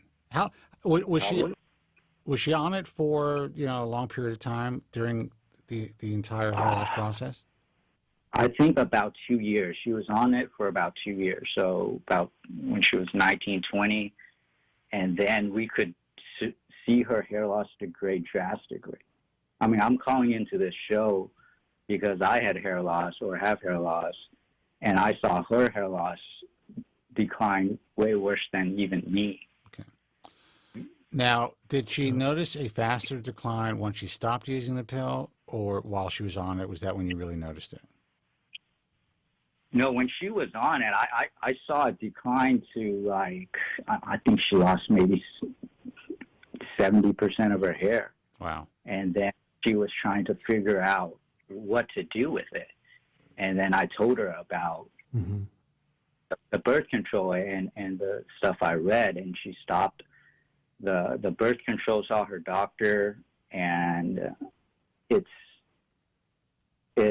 I think getting better, but she wears a wig full time now. She sent me a picture, and it seems to be getting better, but I don't really know. Okay, well, here's the thing.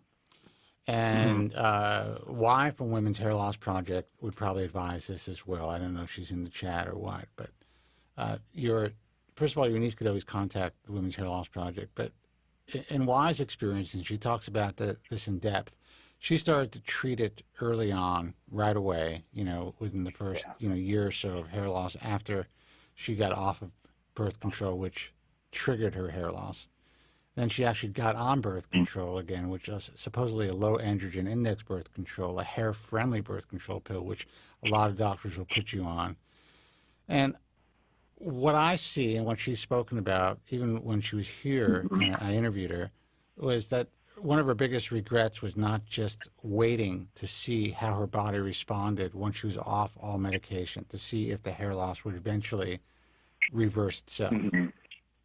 So it seems to me if your niece is not doing anything to treat her hair loss currently besides wearing a prosthesis, wearing a wig, that she's probably in a good position where she's giving her body a chance to kind of, her hormones to re-regulate, get back to normal, and possibly get herself to a point where she is growing more anagen hair or keeping her hair in an anagen phase for longer periods of time.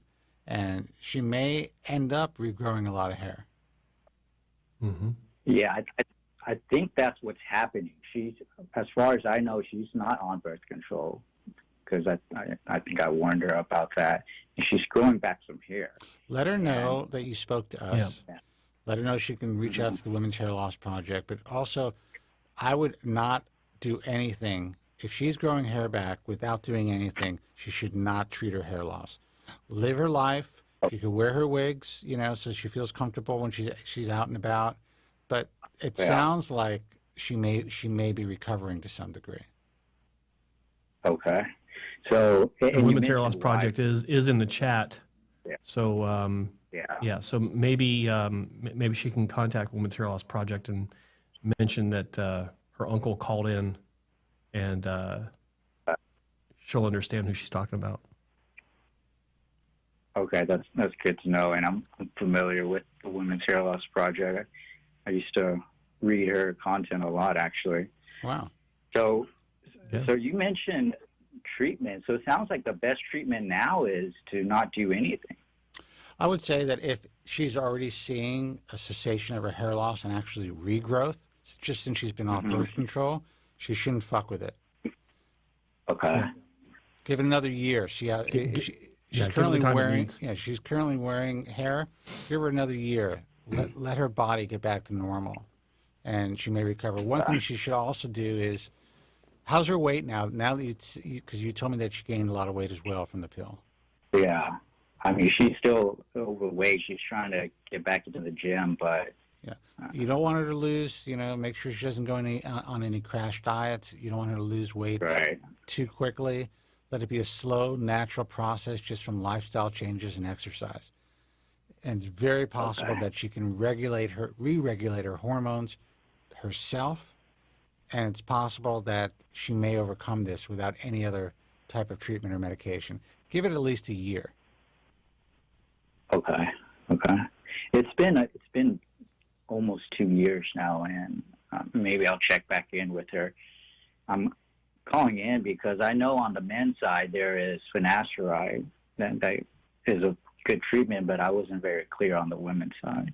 Well, here's the basic treatments that you're going to hear about from a dermatologist or from a hair loss specialist is low androgen index birth control, like orthotricycline. Spironolactone at a pretty high dosage, up to 200 milligrams per day. Now, they're being prescribed, or now the doctors feel more comfortable prescribing low-dose oral minoxidil for women. They're getting good results, but there are potential side effects, including hirsutism, which is obviously more cosmetic and a pain in the ass, but you could also have water retention, heart issues, blood pressure issues. It's basically a blood pressure medication, but a lot of women are doing very well on it. So that's always something in the toolbox. But the best possibility right now, if you're telling me that you see improvement since she's been off birth control for a while, then she should wait. It could take a couple of years for her to, get back to normal. And at the very least, if she's getting a little bit better, those treatments will always be there in the future. Okay. So about the getting back to normal, this when she asked me about hair loss, I didn't really know how to answer her because from the men's side, finasteride can sometimes stop and even reverse the hair loss process. Yeah. Mm-hmm. And on the men, on the women's side, it's like, will she ever get back to normal? I haven't read many cases where that has happened. Well, let me read to you what Women's Hair Loss Project just wrote in the chat. She says, I have a success story for this man. Early on, I always told women my regrets on treating my hair loss so fast, wondering if it could have been reversed. A woman that wrote to me took my advice, and she waited. A year later or two, forgot how long, she came back to update us. Her entire situation resolved. Interesting. Okay. And that's from not treating. That's great. Yeah. So it's possible. Okay. Yeah. That's great. Then I'm going to wait it out and check in with my niece and maybe even give you guys an update in the future. You should. Well, I want to say that I think it's awesome that you're supporting her on this. You don't see a lot of situations where one family member goes to another to talk about this. It's usually the suffering in silence kind of situation. But you already have a handle on the basic information on this. I don't know how much you know about it, but you've been a listener to the show for a very long time, which is obviously very appreciated. The fact that you're able to counsel her on this is admirable, and it's fortunate for her that she has a family member that does have some knowledge about this. And the one thing that I would say is that the most important thing she can do is to exercise patience, because it is, for a lot of people, including me, it's like if you know that there's a potential fix through some sort of treatment for whatever the issue may be, there's a strong urge to take that instead of waiting. But in the case of her situation, as evidenced by Women's Hair Loss Project, it can resolve with time. You just have to give it the time. So remember to be encouraging of that and to a reminder of that there are success stories and there's a chance it could come back. Okay, that's good to know. And I think she is going to be patient because she wears her wig fine. She even talks about it. I mean, because we all know, sure. But it's not. From my perspective, the wig doesn't look very natural. Like everybody can tell it's a wig, but she's very happy. Yeah. Not happy, but like she can openly say to people that, yeah, it's a wig. I think that's huge. I mean, that's a certain sense of being liberated and freedom that she has. And listen, I mean, one reason it could look like a wig could be the coloring, maybe the part's not wide enough. All those things could actually be finessed. So, she just needs to find a really good stylist who really understands hair pieces. And it's possible to make the wig look even better. And that's another thing she can learn from Women's Hair Loss Project.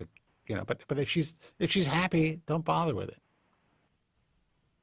Yeah, that's a good point. I have told her, hey, I can give you money to buy her a nicer wig, because the wig that she bought was, I think, maybe under $500, and I don't know how much wigs cost, but I've heard they can go up pretty high. And she said, and I put that offer out there, but she is happy with what she has. A really good wig can be upwards of $12,000.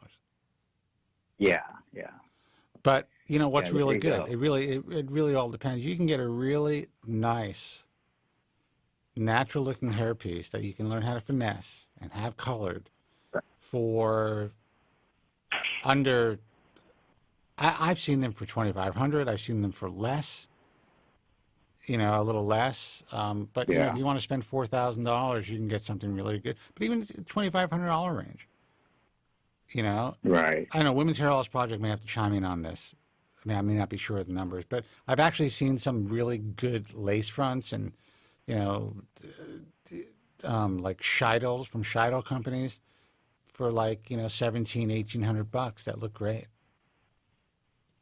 Yeah, I mean, I just bring it up because she has a cheap wig, and the fact that she's okay with it and not asking for a more expensive wig, I think it's a good sign. It is a good sign. Sounds like a really strong girl too.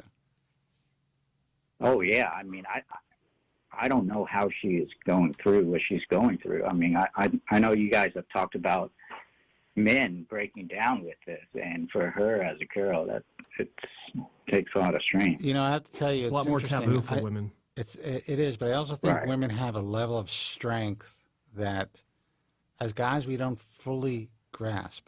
You know, I can't explain it, but a lot of women that I know who are dealing with hair loss, including Wife and Women's Hair Loss Project, well, they have their ups and downs. They just have a level of strength.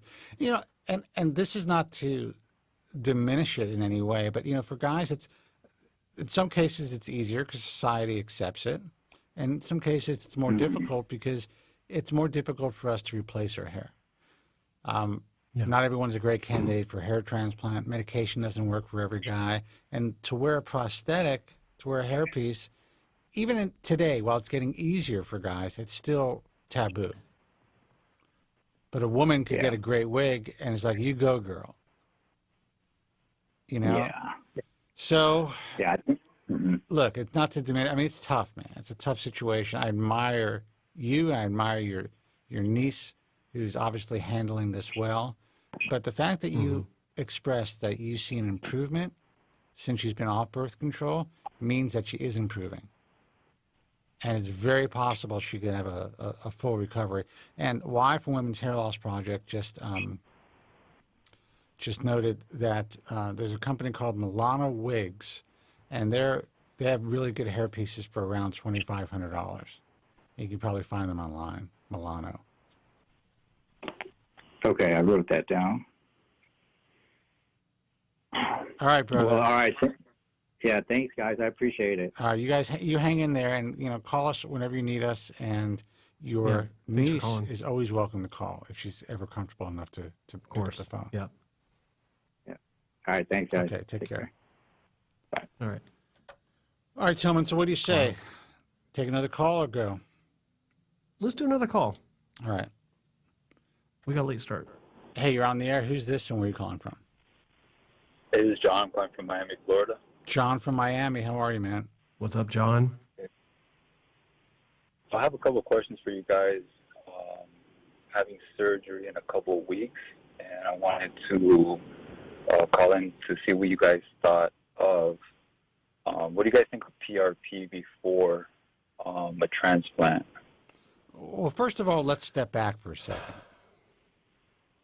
How old are you? How long have you done your research on surgery, and who are you having surgery with? All right, so I'm 28. I've had 2 previous transplants, and I've done quite a bit of research. This is basically like a procedure to, I guess, finish it off. You know, I was dealing with, I would say, like a Norwood 3 hair loss when I first started. And now the surgery that I have now is going to be for 1,800 grafts. I'm going to try to get out. Okay, so you're happy with the 2 prior surgeries? Oh, that's all right. You're happy with the 2 prior surgeries that you've had? So one surgery, not too happy with. The second one was better. And then, but it wasn't, I guess it's still kind of thin up front. It's still like, it still has a little bit of, you know, of see-through. So I'm going to let Joe talk, because I know he has something to add, but I just want for our listeners, the young guys who are listening, to hear what this guy is saying. He's a young guy. He's having his 3rd procedure.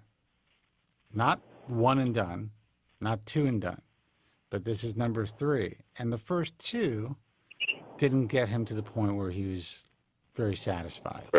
That's a very not an atypical situation that you're in, by the way. Joe, go ahead. Well, I noticed that you said that you were a Norwood 3 before you had your first surgery. Is that right? Did I hear that right? I would say about 3. I mean, that's what the doctor said. Okay, so Okay, so that means that there's no loss in the back. So this is only hairline and temple region. Is that correct? Correct. Okay, so your first surgery didn't turn out very well. Did you go back to the same clinic or a different clinic for the second surgery? No, I went to a different clinic. Different clinic, okay. And how many grafts did you get transplanted in the first surgery? The first surgery wasn't, I didn't get the graft count on that. It was more like, the guy went by the hairs and stuff like that. One of those places. Okay. Yeah, and then the second surgery, I got about 1,500, 15 and some change. Okay. And then now, I thought this surgery was going to be way less. I thought it would, probably be in the ballpark of 1,200 grafts or so. But when I went in for the consultation, doctor said about 1,800 would be a more reasonable amount to get the result that I'm looking for. And you already, and the second one was what? 1,200 grafts? Is that what we said? 1,300? No, 1,500. 1,500. So you're now at 3,300 grafts in 2 surgeries with an unknown number from the first surgery that didn't turn out so great. So let's just call it a round number of 1,000 grafts, depending on, if the first clinic can do bigger sessions or not. Yeah, I would say if I were to guess, the first clinic was probably 1,500 as well, or in that ballpark. Okay. If you do the math or whatever, in terms of hairs, I think it would equate to around 1,500. But did he tell you got about 3,000 hairs? 6,000 hairs. Like that. Holy smoke! Okay, well that would be more. Are you okay? And what's your ethnicity background? Are you Caucasian? Are you any Asian? No, Hispanic. Okay. All right. So if you had 6,000 grafts transplanted, hairs in one surgery, and he was, okay. Oh boy. So that's a lot of hair moved in one session. If we're talking Caucasian hair, that would be roughly 3,000 grafts. But it's Hispanic hair a little bit different. But my concern is you've had so much surgery already in your first 2 surgeries, and now you're going in for a third one, which is another big surgery. A Norwood 3 in general needs about 3,000 grafts done, and density should be there, assuming angle and direction, all that good stuff, for the naturalness. But usually 3,000 grafts on a Norwood 3 is about enough. So you've had a lot of hair moved, even if the first surgery didn't turn out so great for bad growth or whatever the issue was. I would question why another surgery of 3,000 grafts is even necessary. But back to your original question, what do I think about PRP before surgery? It depends on why it was suggested or encouraged. If the doctor is saying that it will help to create a better environment for the survivability of the new grafts, or does he say that can help to trigger growth from the previous procedure? What's the reason for this? And I'm not endorsing any reason. I'm curious what reason he could be giving you. Yeah, the doctor didn't say to get it done, but I just saw it as what are the options that is. On the paper that says you can get PRP, and I also heard some research that can help with the healing of the scar and stuff like that. Because I guess translating into the next question was the scar that I had in the back. There's one side that's a bit more stretched than the other, so the doctor doesn't want to go into that area. He wants to start in a new area to get this strip out because he says that the strip that was done before is a little bit too low, and it's just not to his liking. If he was to do a surgery, it would be more, if I was to fix that, it would just be a separate surgery, like a scar revision or something like that. But in terms of getting hair I out, understand this approach. This is my wheelhouse now, because I've been in this exact situation. Not exact, but a very similar situation where I had 2 wide donor scars in the back, and I won't go into my history, but I've had that resolved over multiple surgeries, but I have seen cases that are exactly like yours, where a scar or a strip was excised too low, where most clinics wouldn't have excised it from. So a separate new strip is taken, excised from above the previous donor strip, and get the hair that you need, address the area of loss that you need addressed, and then once everything's healed up, then address that lower scar through a revision, physically removing it through another strip just to get the scar tissue out, or the other option would be to FUE into that lower scar to help camouflage that so that it only looks like you have one strip scar. Sometimes it's a good idea, sometimes it's not. I can't comment on that on your situation, but to answer your original question, I'm not a big fan of starting some sort of treatment, whether it be some sort of medical treatment, finasteride, Rogaine, or whatever, or some sort of non-surgical procedure like a PRP just a few weeks before a surgery, because you don't know how that's going to affect anything. If you have hair in that area, could any one of those treatments trigger some sort of shed that may or may not affect the final outcome, but it can put you in a position where you're really questioning what you just did and make your recovery awful. My advice would be to obviously consult with your doctor on this. Ask him or her what they think of this approach. In my opinion, I firmly believe that you should take these things in steps. If you are going to take some sort of treatment, medical or whatever, give that enough time to do what it's going to do, grow hair, improve the recipient area, whatever, if that's actually a thing. But as far as the donor area goes, it depends on where you have the PRP, obviously. But I don't think that would actually make any sort of benefit for you in the long run. That's just my opinion. I'm not a doctor. I don't know your case, but I don't like the idea of doing something like this just a few weeks before surgery. Consult your doctor. Ask them what they think. They'll probably tell you the same thing. No, yeah, I think it was during the surgery that the PRPs, they do it during surgery, if I'm not mistaken. But yeah, I was kind of on the same line thinking, because I did hear that it does cause a shed, and it could probably, just make things worse. Probably, when you have surgery, more than likely you're going to have some type of shock loss.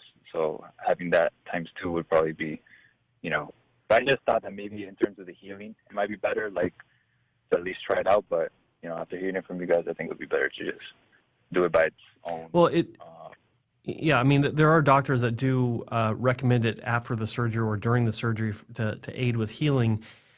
Kind of anecdotal on whether it actually does anything or not in that regard, because but I feel like if a surgeon knows what they're doing, there shouldn't be any sort of ancillary treatments to improve the outcome, because honestly, good surgery doesn't need anything else to improve the outcome. If grafts are handled properly, they should grow properly.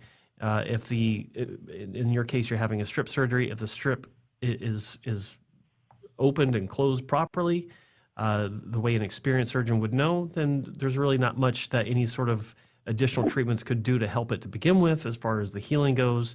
If it can, it'd be very minor, but I don't think that a good surgical technique needs any sort of help in that regard. And you don't know anything, there's no standardized PRP to begin with. One PRP will be different from the next one, 3 blocks down the street, completely different. The only similarity would be that there's a centrifuge spinning your blood. And even that can be hugely different from clinic to clinic. They are hugely different from clinic to clinic. That may be changing soon, by the way, people. But, Joe, I have to say that was incredible advice. And the one question that I have is, who's this guy's doctor? Yeah, that's the next question, yeah. Like the new doctor I'm going to, or previous doctors? All your doctors. Well, originally I went to Dr. Hubner in Fort Lauderdale. I knew it. That's the surgery I knew it. I heard it in your voice, my man. Yeah, I knew it. And then I went to Dr. Charles, which that was a good surgery. Okay, yeah, Glenn Charles. It was coming out, but in terms of just the canvas that he was working with, you know, was fucked up. So, you know, he had, you know, I needed another surgery, which is this surgery. And this surgery, I'm going to use the Transplant in Miami. Okay. Well, then you're in good hands. Then you're in good hands, yeah. And I think I remember you, man. Did you have to have laser hair removal for? They have to remove some of the grafts? Yes, I did. Wow. Good memory. In the frontal area, I don't know how much I had lasered off. It was a good amount in the frontal area, but that was successful. Doing that was good. You know, probably the best thing I did, because those hairs were just, I mean, you know, they're horrible. Your first surgery fucked you up, man. Yeah, no, it was horrible. And how's your hair loss overall? Like, has your hair continued to recede, or are you on medication and it stopped? Or are you not on medication and it stopped? What's going on with the rest of your hair? Yeah, that's like, I would say that, so I got COVID back in, you know, when COVID started, like the first strain of COVID. And I think that kind of gave me a little bit of hair loss. Because I remember the result that Dr. Charles gave me, it looked better. Like, let's say, you know, from what it looks now, it looked a lot better back in, you know, a year or two ago. So I think I have lost some hair in the front where it has been a bit more see-through that I guess finasteride was holding on to. But now it might have, went away. Was that about a year after the result, or after the surgery, that the result looked its best, and then it started to kind of go downhill a little bit after that? Yeah, it looked its best like a year and a half post-op. I remember sending him a picture. I was like, you know, this is great. You know, like I was able to, you know, style my hair. You know, but now it's starting to look a little bit more see-through. But it is in that transplanted area, so it's kind of confusing to me, because I thought all that hair that I got was pretty much transplanted, but apparently it wasn't. Well, here's the thing. This is part of the hair transplant process that no one really talks about. We've talked about it on the show, and I know Dr.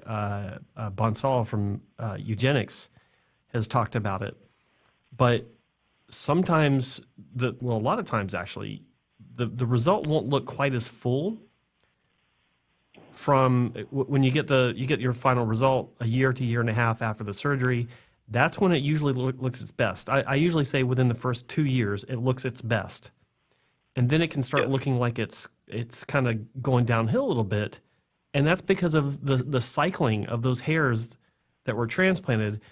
They return back to their original cycle, because all the hair on your head has different cycles from other hairs on your head. And they sync up. When you transplant go through the hair transplant process, they're triggered to go into the catagen and then the telogen phase at roughly the same time, and then they all come back in roughly the same time. But then they start to regain their original cycle, and that means that not all of them will be growing at the same time compared to when they were a year to a year and a half, 2 years after the surgery. So that could be part of it. The COVID could be part of it as well. That is a known phenomenon. So maybe it's a combination of the two things. Who knows? But part of it could be, or all of it could be, a re-synchronization or a return to the original synchronization of growth cycles for the hairs that were transplanted. Yeah. No, like I was even thinking of getting onto finasteride, but I was like, let me hold off and let me get surgery first. And then, because, you know, I don't want, I guess, you know, the back of my hair to start going, which is not, like, it's pretty strong. Like, yeah, don't change anything until you're, if you're on finasteride now and you're about to have the surgery, don't change anything before the surgery. Don't change anything after the surgery until you've got well into your final result, because you don't want to add anything new to the mix that can disrupt anything about your recovery and your new growth. Right? So just stay the course with what you're doing. Listen to the doc on what he says. Follow the post-op instructions to the letter. Listen to no one else. That's a big deal. So many times people are online saying, "Oh, I had a surgery 3 weeks ago, and I'm curious what I should..." Call your damn doctor. Stop asking anonymous people online. Not you, but that's what a lot of people do. So stick to his recommendations and keep us updated on how this works out for you. I'll be curious. Good luck, brother. And then just one last thing I was going to ask, when it comes to like shock loss, in the frontal area, would it be less like it happens if those hairs are like most of them are transplanted, or is it the same, I guess, risk? It doesn't matter. Well, there's two kinds of shock loss. There's the shock loss from transection of physical damage to those hairs as they're being transplanted or as incisions are being made next to the existing hairs. That's the one you want to. That's the bad one because those hairs don't come back. But there's also shock loss from just the trauma of the surgery, from the disruption of blood flow in that immediate area, or if the hair is placed too densely.